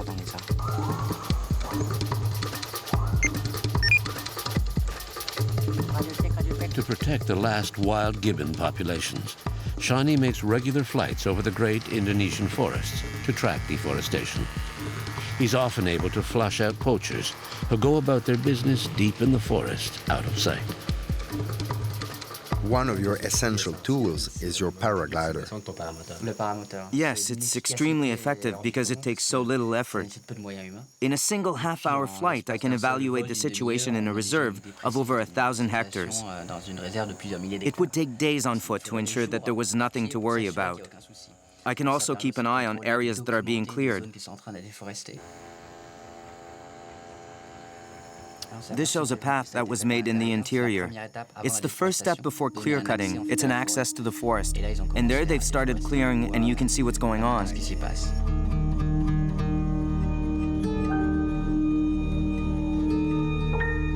So that's clear cutting. And they've also set fibers to be able to cut faster. So that forest is on fire. But there must be a risk of the fires spreading. A great risk, but that's actually what they want, to set a fire and burn as much as possible, so it's easier to burn the forest into a plantation. These fires don't get out of control, they are deliberately set to spread as far as possible. That's why there are dozens of fires lit here and there, so as much as possible will burn. The longer the dry season, the happier the oil palm industry is, because they can, unfortunately, convert the forest more quickly. Isn't it against the law? Absolutely. But this goes on every year in Borneo and Sumatra. The haze will even go beyond the country's border. That's how huge the fires are. To counteract the massacre, Calawate was able to negotiate the creation of a protected preserve where they could release their gibbons back to nature. When I created this reserve in Borneo, I did it with the authorities, with the locals. It was an ideal conservation organization. Then came elections. Attitudes and interests changed, and they're now cutting down the forest. What will happen to those animals? This is also a very corrupt country. Indonesia is the 5th most corrupt country in the world, so you have to deal with that. I can't remake Indonesia. My goal is to save gibbons, save the forest, so I do anything I can to achieve that.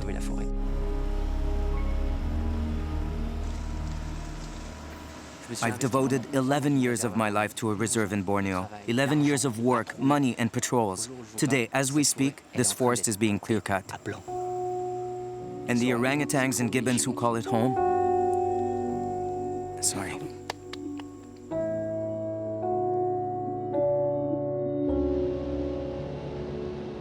International pressure from many countries forced the hand of the Indonesian government, which did eventually set up national parks for the conservation of threatened species.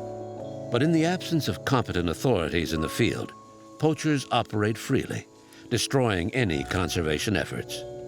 The Teso Nilo National Park was supposed to protect 1,000 square kilometers of forest.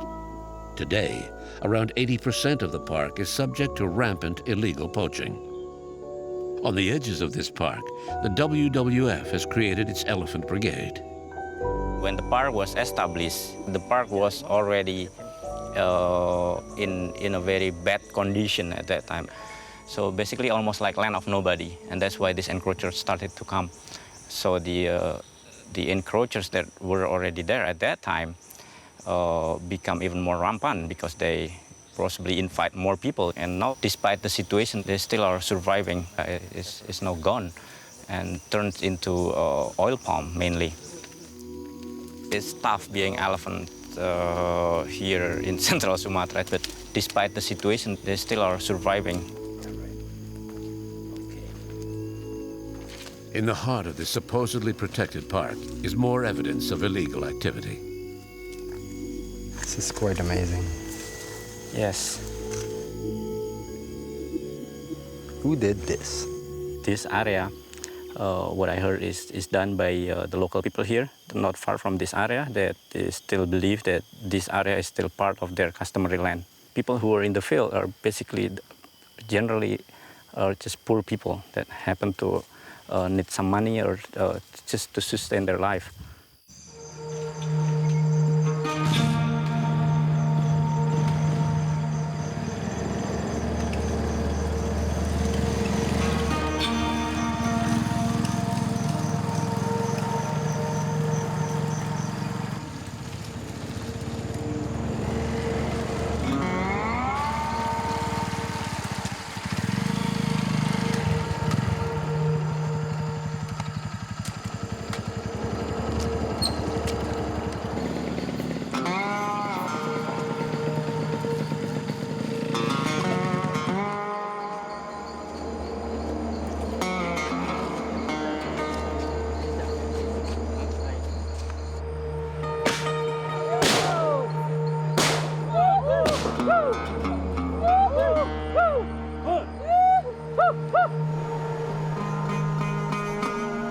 the threat to the survival of endangered species isn't restricted to the period of deforestation.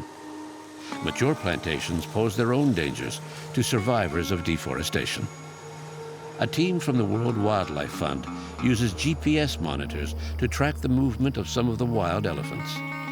This morning, a herd entered a large oil palm plantation alongside another national park.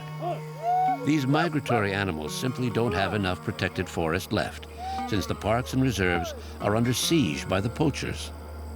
The team needs to intervene quickly to try to settle this new conflict between the wild elephants and the plantation owners. We are just at the limit of Palaraja National Park, and we hear farmers who are attempting to hunt elephants off the plantations.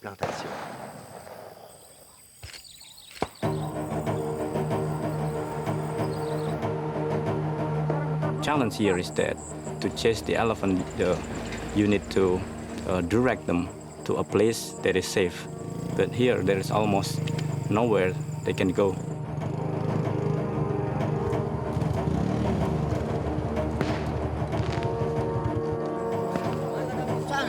The oil palm company owners have sent a group of workers to chase the elephants out of the plantation. The battalion, armed with firecrackers, tracks and surrounds the elephants, who have nowhere to go. It's an open-air circus, with the elephants as victims of an organized hunt.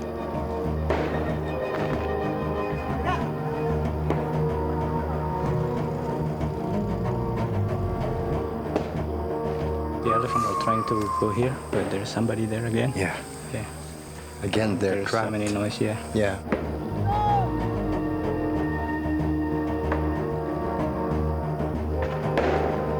We are living in like the war zone.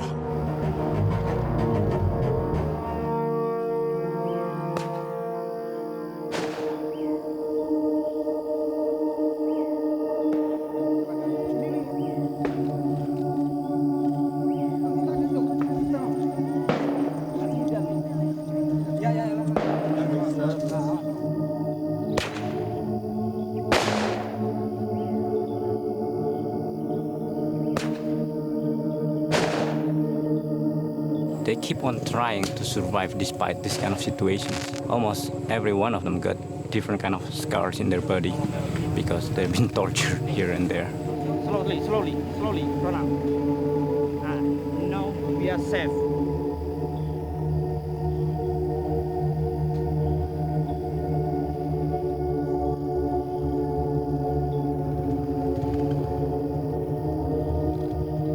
The elephants were able to get away from the first plantation, but are now being subjected to repeated attacks by workers at the next plantation over.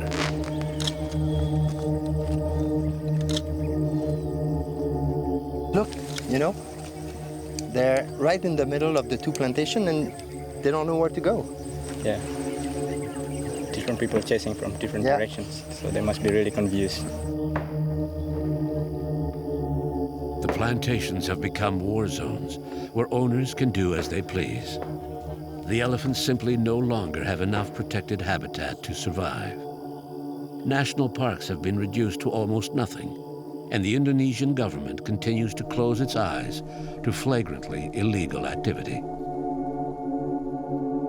Many elephants die every year, poisoned for having breached the borders of plantations. There are only a few hundred Sumatran elephants left in this part of the island.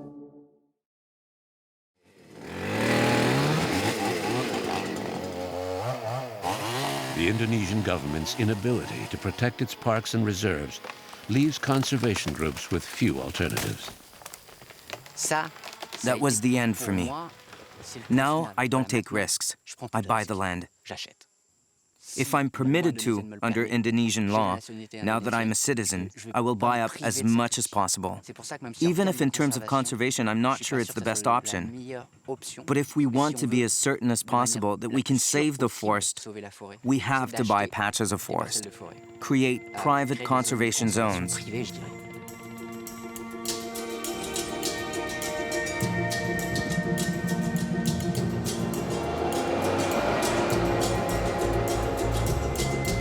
With €1,000, we can save 1 hectare. A family of gibbons needs 15 hectares. €15,000 will save a gibbon family forever. That is very concrete. And if we own the forest, we can put protection measures in place without having to seek authorization from any elected official, who may change every 5 years, or lobby authorities for which there is never a guarantee. This is completely different. Someone cuts down a tree on my reserve, it's as if someone came into my house to rob me. I call the local police who do their job. Welcome to Calawate, Sumatra.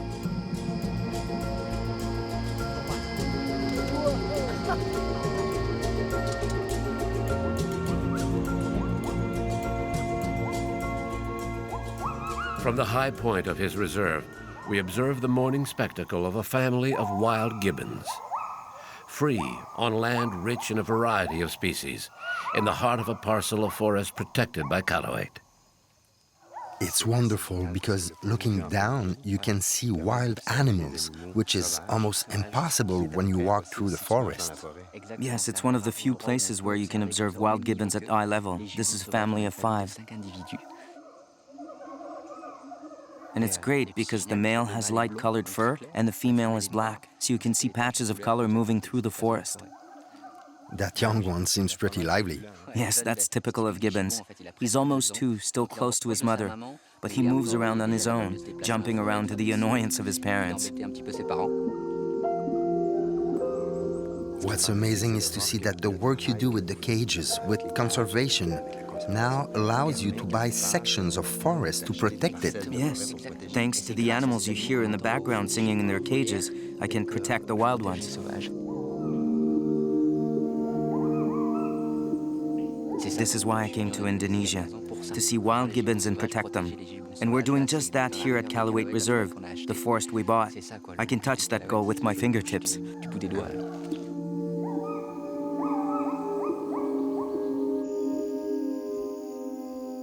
Saving gibbons means saving trees, which saves all the animals. We have no time to lose, and the best way to proceed is to buy up the forest. In Indonesia, the first big victory, and we have the necessary tools to win it, is to ensure that zones protected under Indonesian law, all the existing national parks, all the existing reserves, are well and truly protected on the ground. We have the tools we need, the law's on our side. National parks and reserves have already been created. But it's clear to see that in Indonesia, the way the law is enforced is not what people are used to in developed countries.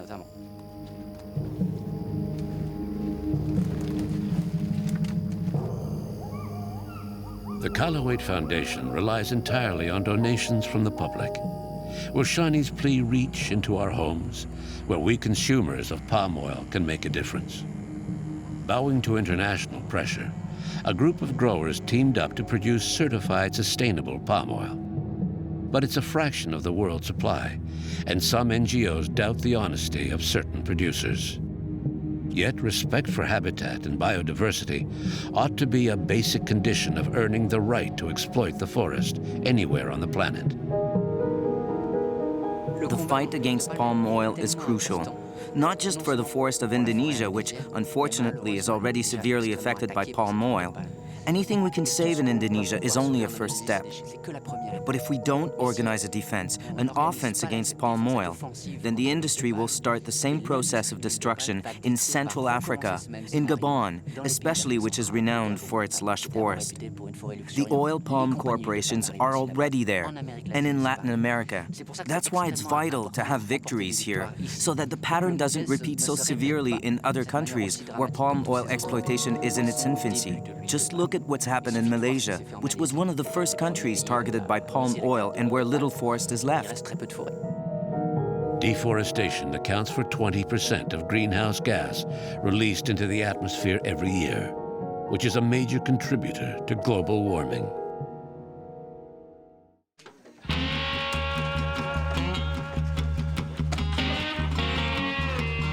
The big day has arrived for some residents of the quarantine station. Today they set out on the long journey to the Janto Reintroduction site in Aceh province. They're now ready to be set free in a protected area where the SOCP places survivors of deforestation gathered from all over Sumatra.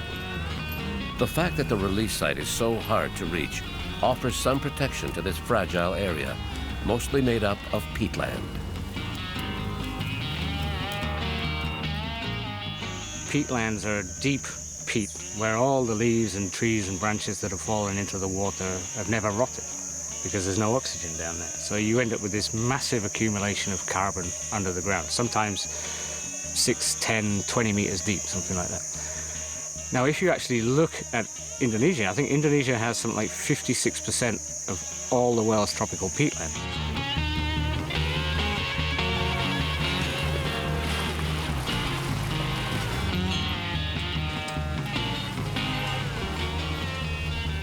The amount of carbon considered to be in these peatlands by the experts was something like 4 to 16 times what's in the atmosphere today.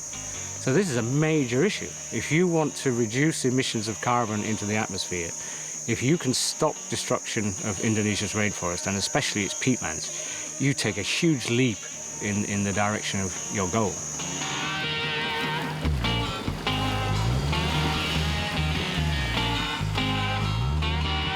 If we fail to protect these, it has major, major consequences for all of us, not just the people here, but everybody on the planet.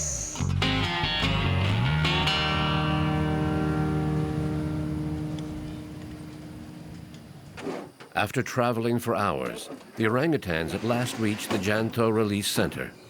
They'll be re-examined and then enter a final adaptation stage before being released into the forest.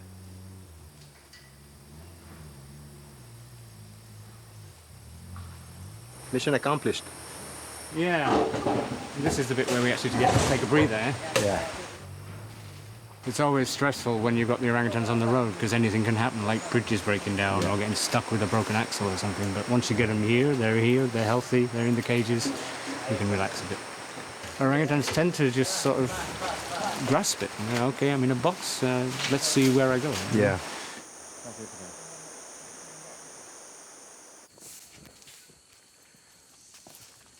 But not all orangutans are so lucky. At the quarantine station, Rhea, the big male, badly beaten by plantation workers, is in trouble. He stopped responding to treatment, and his condition is deteriorating. The medical team needs to perform more surgery if there's any hope of saving his life.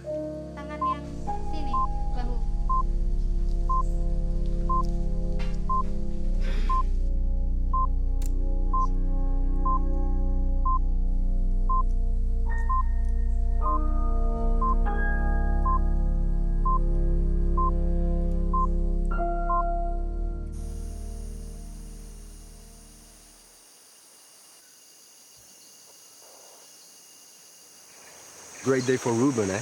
Yeah, in a minute, Muklis will he'll hang a few bits of fruit on the rope there, try and encourage him to go across, and then the last step is just to open the door. Yeah. And then it's up to the orangutan what he does next, yeah?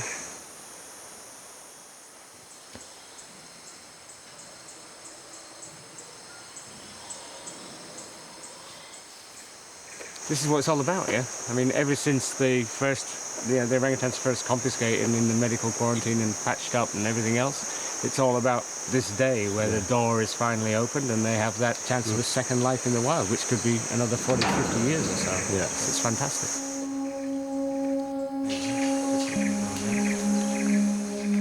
At long last, the cage door slides open for Ruben, a young orangutan confiscated from his owners and treated by Ian's team. It's a great day, one everyone's been working towards, a day when freedom triumphs. Obviously a little bit unsure about what he's doing, taking a look around. A lot of them do that. They the surprise of having the door open is like, ooh, what's going on here? So they don't just immediately run into the trees, but they just consolidate themselves for a few minutes and see what's around, see what's where, and then they make a plan. Okay, look, he's off. Oh, yeah. Oh, yeah.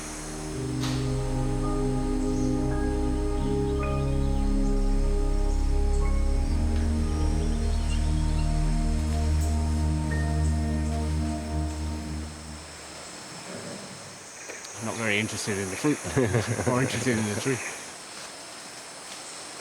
We're very much hands-off from the very start. When they come out of the cages, They're not looking for a human contact. They're looking at the trees and seeing other orangutans there, and they're going there, and they're staying there. There's no difference between these orangutans right now and those orangutans I followed for 2 years in the swamps. They're up there all the time, feeding very much on the stuff they should be feeding on, and at the end of the day, they made these beautiful nests and went to sleep.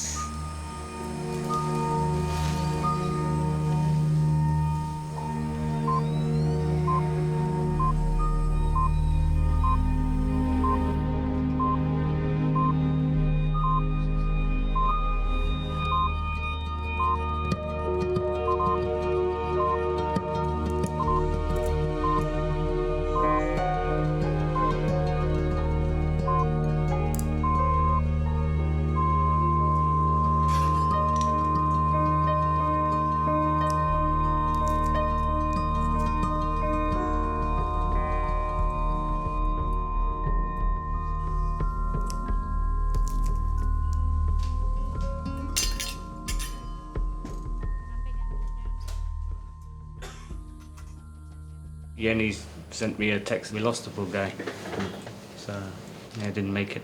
But I'm kind of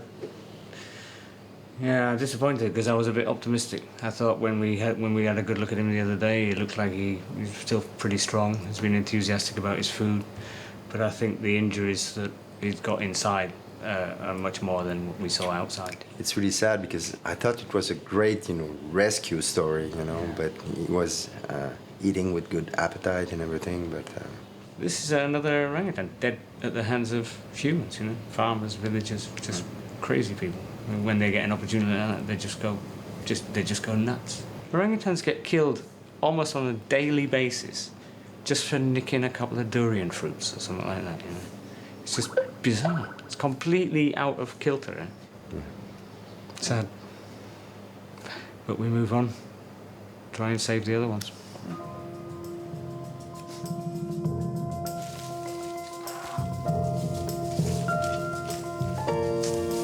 I have the privilege to work with these magnificent species, including elephant, tigers, and rhinos, and they are categorized as critically endangered under IUCN criteria. All of these species or subspecies are in that category now. The next step beyond that is extinct in the wild, and we really don't want them to be there.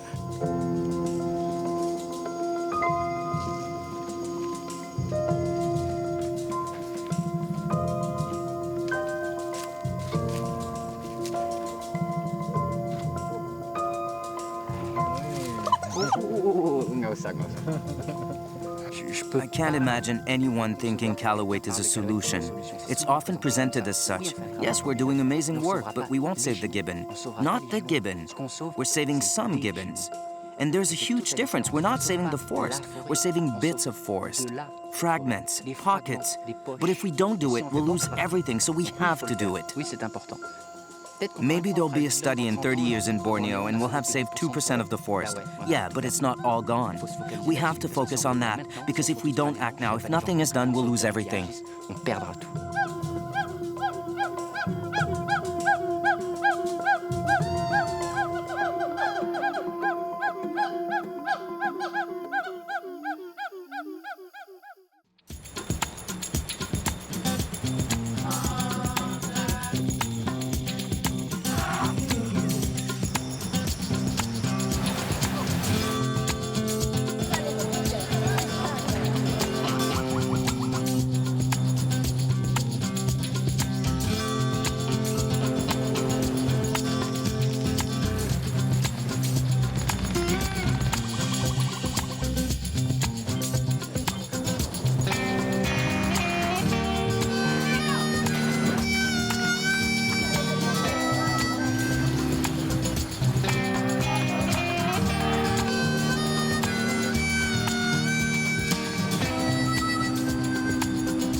Deep in the South Pacific, is a little-known island, one so remote that the islanders are entirely self-sufficient. It's called Anuta, and after months of preparation, we set sail from the main cluster of the Solomon Islands towards this elusive destination. It's one of the smallest inhabited islands on Earth, just half a mile in diameter. It's tiny, but with a population of 300, Anuta has one of the highest population densities on the planet, about the same as Bangladesh. Anutans have no choice but to live in harmony with nature. They've developed ways of exploiting the natural resources in their environment that can be an inspiration to all of us. This volcanic island is part of the Solomon Island archipelago, yet is so geographically remote that travel to any of the other islands is difficult. A boat may stop in as infrequently as few times a year, but the schedule varies, so islanders cannot rely on it to bring in supplies. From Honiara, the capital of the Solomon Islands, it's a 5 or 6 day sail in good conditions, which gives us time to finalize our preparations. Anthropologist Richard Feinberg is traveling with us. Dr. Feinberg is the world's expert on this island people. He knows them well and has learned their language. I first went to Anuta in 1972 to collect data for a doctoral dissertation at the University of Chicago. I lived there for about a year. I was looking for a relatively unacculturated place, a place where people's way of life, their way of thinking, their way of relating to one another is very different from anything that we would experience in the United States, Canada, Europe. Giving gifts to the chiefs and the clans is customary. Our presents include fish hooks, fishing line, knives, and school supplies. Only 3 groups have ever been allowed to film on the island, and we are fully aware of the heavy responsibility we bear. It's reassuring to have Dr. Feinberg with us. His knowledge and invaluable advice will guide the crew in preparing for this historic encounter. When we get to Anuta, chances are there will be 1 or more canoes coming out to the ship. It may also be that there are a number of people who swim out to the ship. And we will probably have some sort of formal greeting ceremony with the 2 chiefs. They will be seated on a ceremonial mat, and we will be asked to crawl on our hands and knees up to where the 2 chiefs are sitting. We then press our nose to the knee of the senior chief, one at a time. The chief will probably take his hand then and put it underneath your chin and lift your face so that it's even with his, and then you press your nose to the chief's nose. The chief will lift your head out of a sense of noblesse oblige. Well, you're almost there. Yeah. Yes, I'm looking forward to it.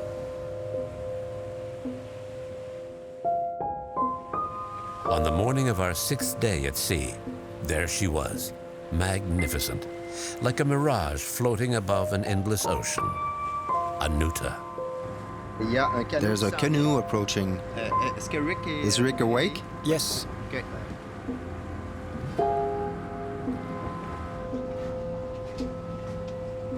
So should I go down here? Sure. When I saw the canoe come out, it just felt like a very familiar scene, something that I've seen dozens of times in different contexts. My first question was, who is in the canoe, and is it somebody I know? The last time I had seen Joseph was probably in 2000. So I didn't immediately recognize him, but I thought he might be the one coming out because his job, in part, is to greet people who come to the island. Hey, welcome on board. Welcome on board. In the movie? Yeah. I yelled down his Newton name, and he yelled back up at me, yes, and climbed aboard, and we hugged for about 5 minutes. Ah.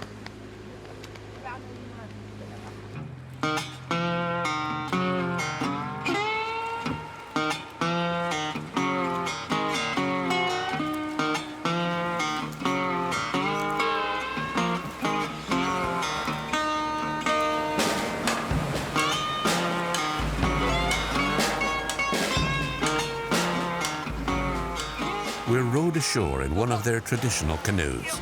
Some of the villagers give us their traditional welcome.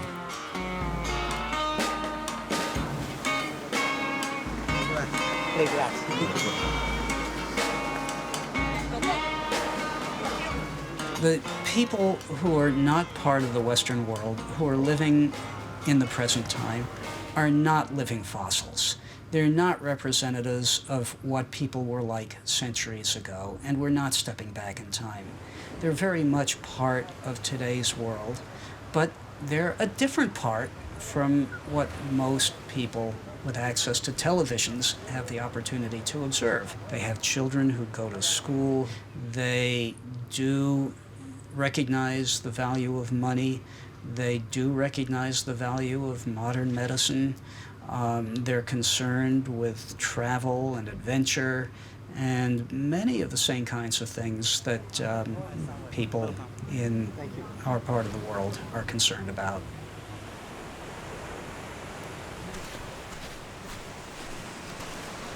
Joseph told me that there are probably 300 people. The population is a serious issue here. Yeah. When I was first on Anuta, there were only about 150 people living on the island. So in 2 generations, the population has doubled. Which is a lot for, a small island like this. That's with right. Limited yes. resources. And even in 2000, when I was here, people were not complaining about the resources, but it was just getting crowded to the point where people were a bit concerned about their privacy, which I found a little odd because privacy is much less of an issue in a place like this than it is in Canada or the US. But even people here were thinking that the place was getting too crowded.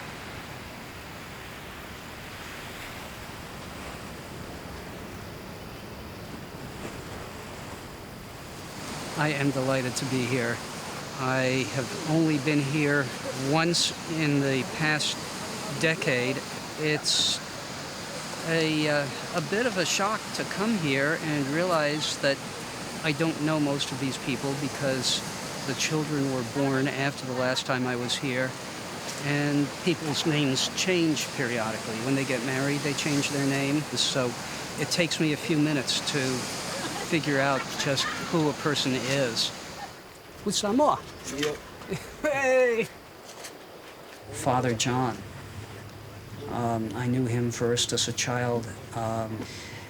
I was very touched at seeing the way that he's matured into a thoughtful, responsible leader of the community. Yeah? We approached the chiefs with some trepidation. Back in 1972, when Dr. Feinberg first visited the island, the senior chief took him under his wing. Not only did he teach him all about the island's unique culture, but he also made him his brother.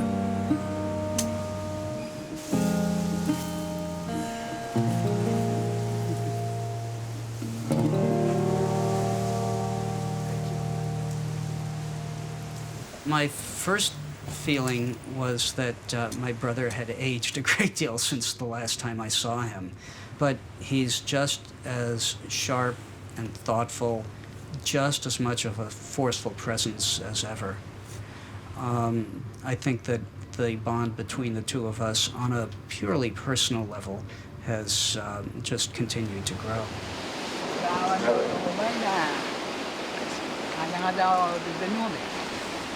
My Canada. Canada. The Mato Tarana, the maple leaf. When Christmas? If you are the oldest son of the current chief, you have a pretty good chance of becoming the next chief. If you're in a different line, if you can't trace your ancestry or your parentage directly to a chief, then you are not going to be a chief.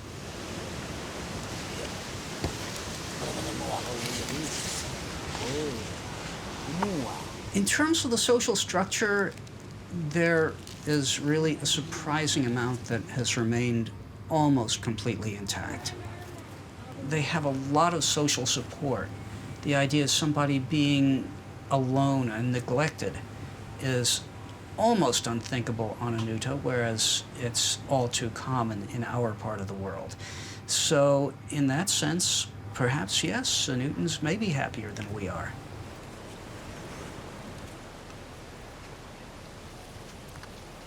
Joseph, an Anutan who has lived in the city and speaks English, will be our guide throughout our stay. Members of the crew will be able to get to know the island and the warmth of the islanders. Okay, we're going to the welcome banquet. The whole crew is invited onto the island. There will be traditional singing, there'll be ceremonial speeches, and then a banquet they've prepared for us. We'll obviously follow Joseph's instructions on what to do, but you'll see it's a very nice village, very well organized. Try to really make the most of the occasion because it's a privilege for all of us to experience something like this.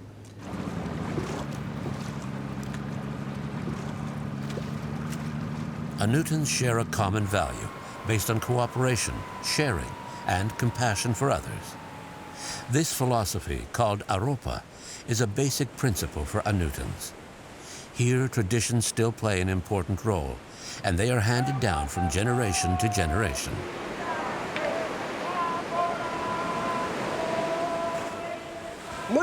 I was skeptical. Is this a real tradition? Or are we just being made fools of by a bunch of people deliberately faking it? It quickly became apparent that that wasn't the case.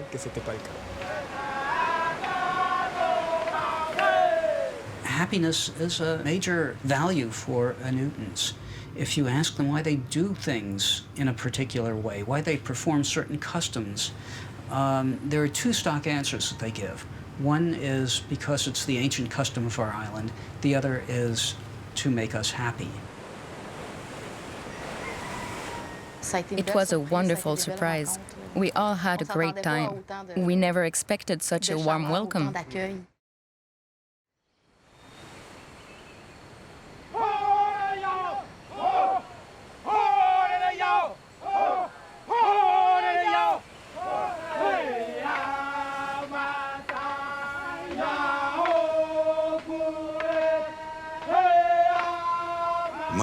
I loved it. Anuta was terrific.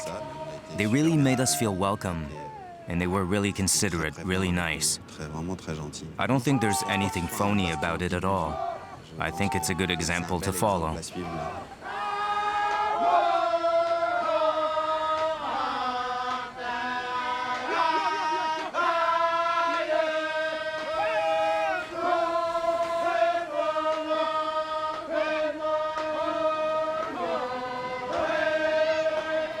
Following an age-old tradition, the 300 islanders came to greet us, one by one. This close contact greeting, called pikita, is a kind of nose kiss that allows you to penetrate the other person's bubble. Though unable to communicate with words, we felt a human warmth that went straight to our hearts.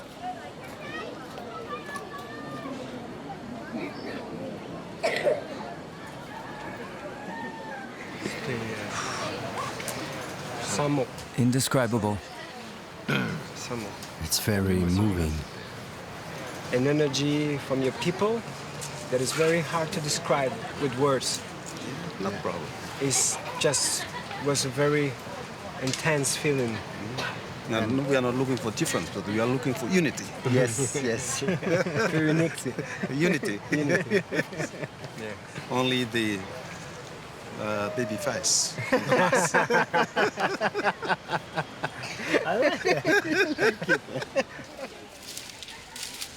C'est très difficile de mettre des mots. It's hard to put into words because it's so moving, intensely emotional. I'm still caught up in it. I think the best word, when we approached, as soon as they started to sing, there was really, it was as if all barriers fell away, and there was just this experience. And I said to myself, just let it go and take it all in. And I started to cry. I don't know how many times we've heard that it's a privilege to be here, but I truly feel privileged. Truly. It's true, I like this way of greeting. You fully get who the person is. You're in contact with both the physical being and the psychic entity. But at the same time, they're very respectful. Nice to see you.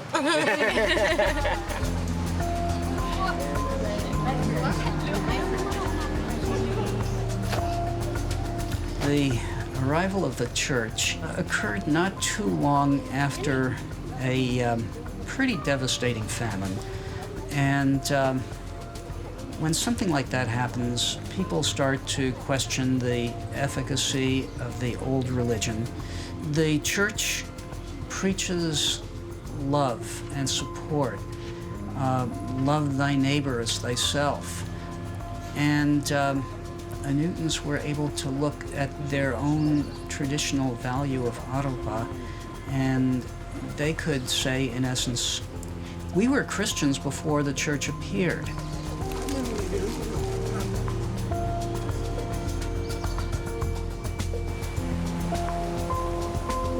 The chief invited us to his leaf house and agreed to speak of the past, about the time not so long ago when life here was very different. Koto tukutukunga ne ne kovi itpenwane ke manatu. Yes, they certainly did. In the old days, when strangers came to the island, we would kill them. A good thing for us. Yes. The community here has a great relationship with nature. You know, you can find your food, your house, everything come from nature. Did you see any changes over time? Is there less fish, less bird? Is it much harder than before? It seems to me that there are more fish than there used to be. But on the other hand, there are fewer birds than before. Kotapawa na kalanga I te wati ai mua rake wati ne pai te onge. Pakapea mo te wati te rotu koitue au ki te penua nei. Kai kaumana tu poki ki rake wati ai anga one. There have been famines in the past, but things are better now. I remember one famine when people had to eat dirt to survive. But now that the church has come here, there are fewer famines. Our current God protects us better than the old one did. It's a very small island, and there's more and more people. Is he anxious about that? The population of the island is increasing, but we don't worry about it. We have to accept and love all those who wish to come here. What is the importance of nature for human? The way I look at it, the purpose of nature is to sustain life. Nature provides all our daily necessities, but it also gives us whatever we need to defend ourselves against her rages. Well, thanks him very much, and I hope that he will have a long, long life. He already has.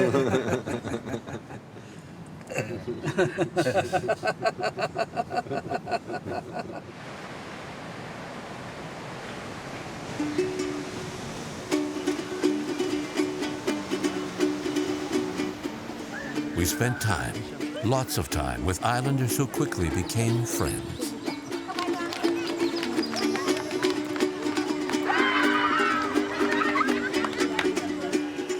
They asked us to tell them who we were, what we're doing, and they did the same.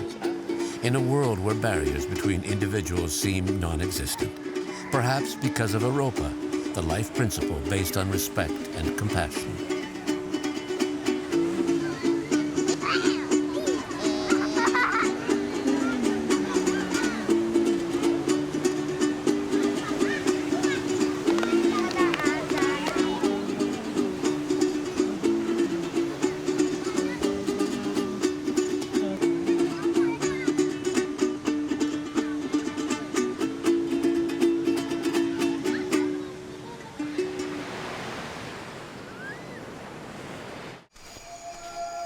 On Anuta, hunting means only one thing.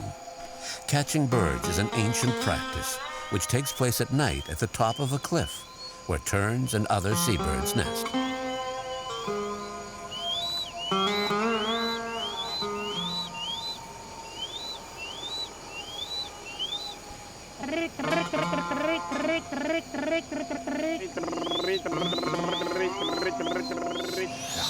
Every hunter has his own way of calling birds.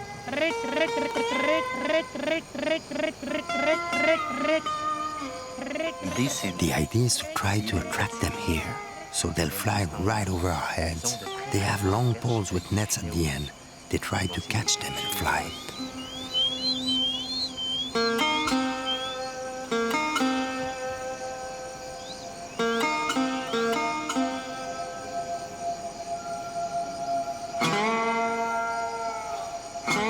I think they're quite conscious of their relationship with the environment. There isn't any point in continuing to catch fish or hunt birds if they have as much as they can use. But they also know that the supply is limited, and if they overfish or if they overhunt, that they can damage the supply in the long run, and it'll be a problem.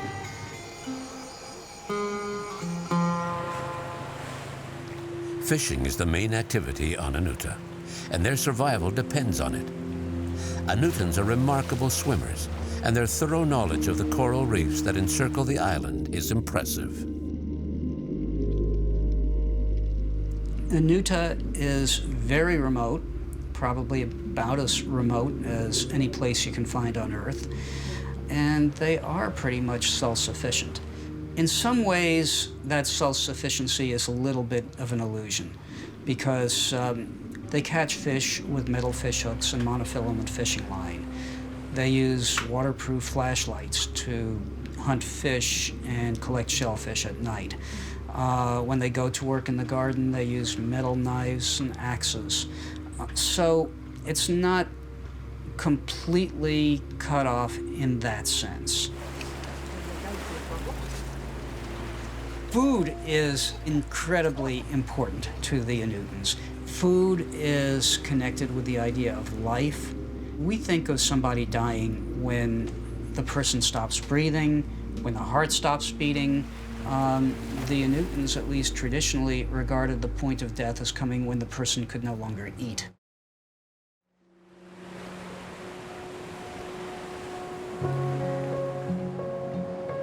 Anutans use a variety of fishing techniques, depending on fluctuations in temperature, wave strength, and tides. These techniques were developed to ensure a steady food supply, no matter what the weather and environmental conditions. Here, they eat anything, as long as they limit the catch to the needs of the community.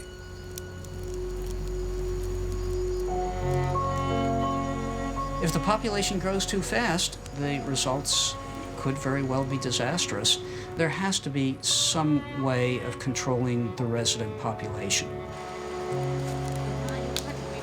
Somehow, the population has to be kept in balance with what the environment has to provide.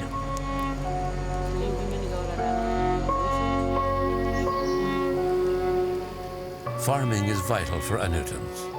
At the top of the island, each extended family has a garden that provides the food needed to feed its members. They mainly grow manioc, taro, and some fruit such as bananas and papaya. Crop rotation keeps the soil in good condition. To ward against famine and natural disaster, Anutans store a paste made of manioc or taro which ferments in the ground. Called ma, this food can stay buried for several years before being eaten.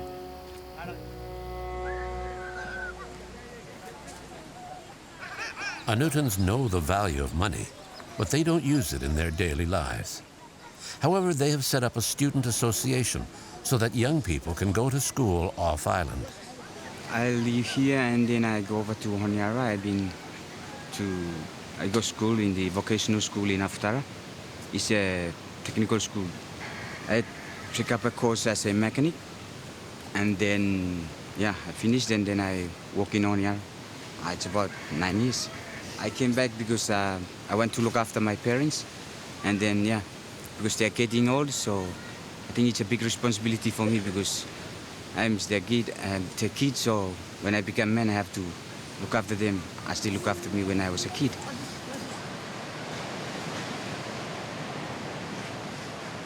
Life here is very different compared to town. I mean to Honiara. Honiara is so much noisy. Sometimes you don't know what will happen to you. You don't know. I mean, there are lots of people, and you don't know what they're in their mind, whether you are safe, really safe or not. But here, you feel safe because you know everybody. Here, you understand all the people. You receive everything free. I mean, you don't have to pay for your food. You just work for it, and you go anywhere you like without paying your transport and something like that.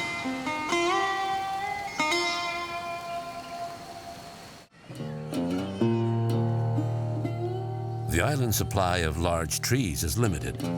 When a tree is felled to make a canoe, it becomes a full member of the extended family.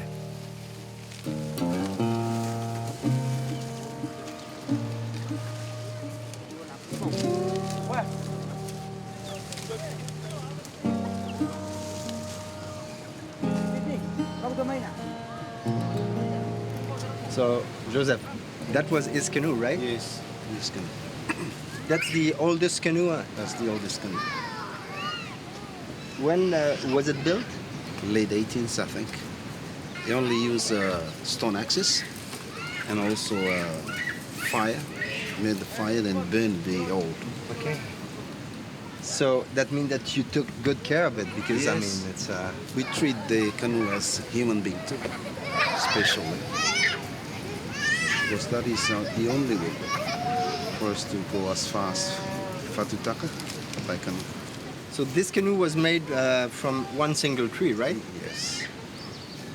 This is over a century old, and it's still used for inter-island voyaging.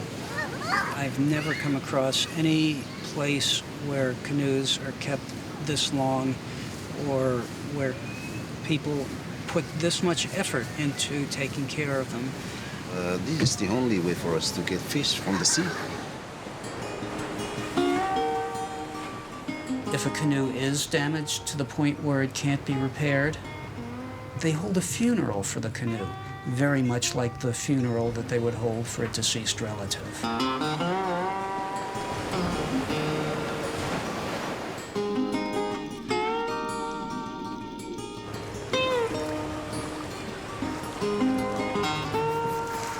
The amazing thing is that they use the island as an orientation point. They'll use the trees at the top of the mountain to find their approximate position out at sea.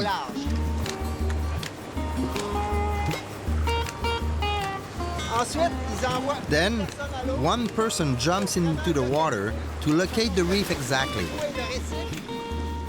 Their fishing technique is very simple. They use fishing lines and hooks. And for bait, they mainly use pieces of octopus or squid. Simple, but so effective. We're now directly over the reef. You can see the bottom, and they really make it look easy.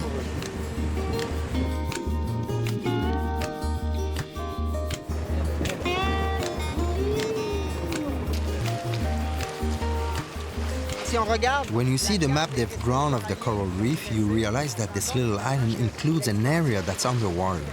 So for them, the island is not as small as it looks to us. It's surrounded by coral reef that they know very well, and the size of the island extends to encompass all of that. Anutans have mentally charted all the coral reefs and fishing zones in order to manage them sustainably. This vital knowledge, passed down through the generations, is at the heart of their survival.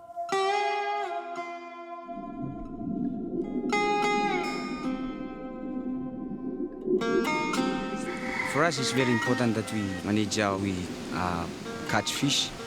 You see here, I think sometimes we put boundaries. Nobody can fish in it. And then it's about a year or 1.5, and then you can go back and harvest. They open it up, and everybody can go. Fish is bigger, and we have enough.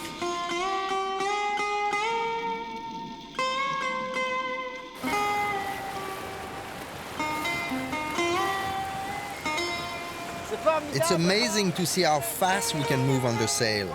It's impressive. Their isolation and enforced self-governance led naturally to sustainable development practices, essential to the survival of all the inhabitants of this ecosystem.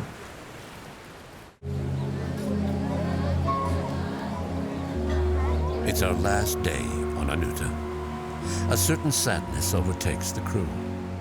We've discovered far more than a fine example of balanced natural resource use. We will soon be taking leave of friends with whom we have shared openly, unreservedly. The Anutans insisted that the whole crew attend the farewell ceremony, a grand traditional banquet which will proclaim our status as new residents of the island.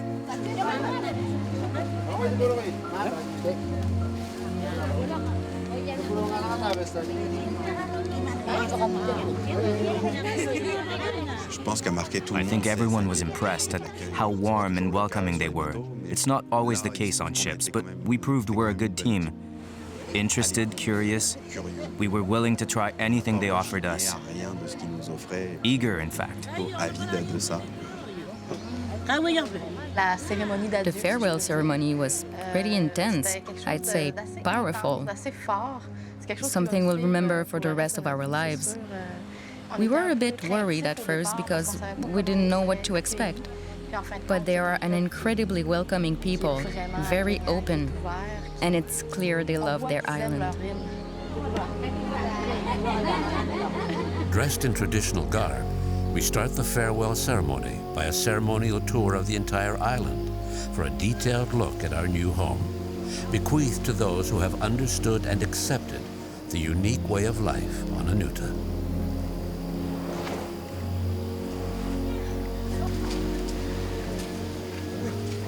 The last day on Anuta was a real privilege. We were escorted by the whole village on a ceremonial walk around the island, as if the act of leaving footprints in the sand would give us a deeper insight into what the island was all about. They wanted us to soak it all in one last time.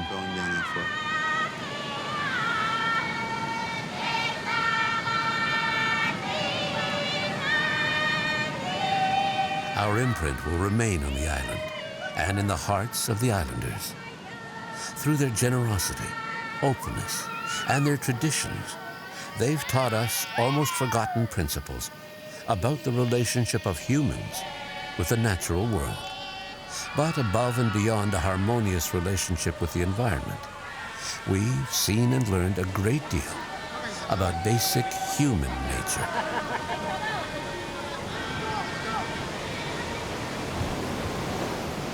In some ways, they don't have a lot of choice. They can't snap their fingers and become people of New York or Chicago. That's not going to happen, and they know it.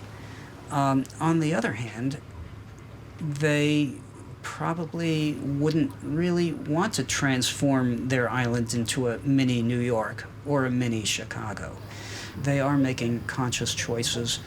Their choices are not infinite.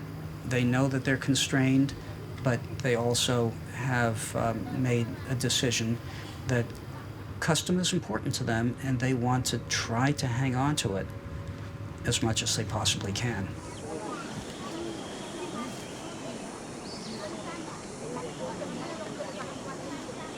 We prepared gifts for the extended families, for the children, and for the little island school. A length of fishing line, fish hooks, knives, everyday items that may seem ordinary to us, but that are far more valuable here. In keeping with tradition, we also visited each of the families and ate with them, very much in the spirit of Europa, where everyone is welcomed and treated as an equal.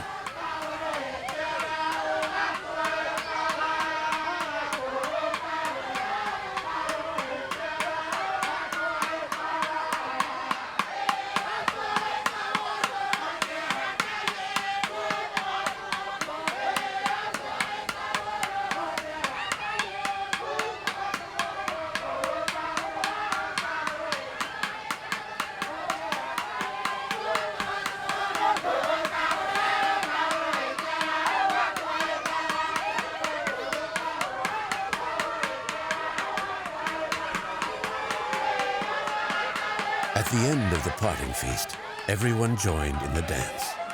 It was a sort of mass revel in which joy and laughter are part of an emotional process that leads up to the lamentation. Traditional belief holds that gathering to weep for loved ones in this way lets people release the pain and sorrow of parting.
There's always a feeling that this could be my last time.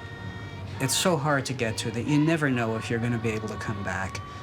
And because of all of that, it's always an overwhelming emotional experience to arrive and then again to leave.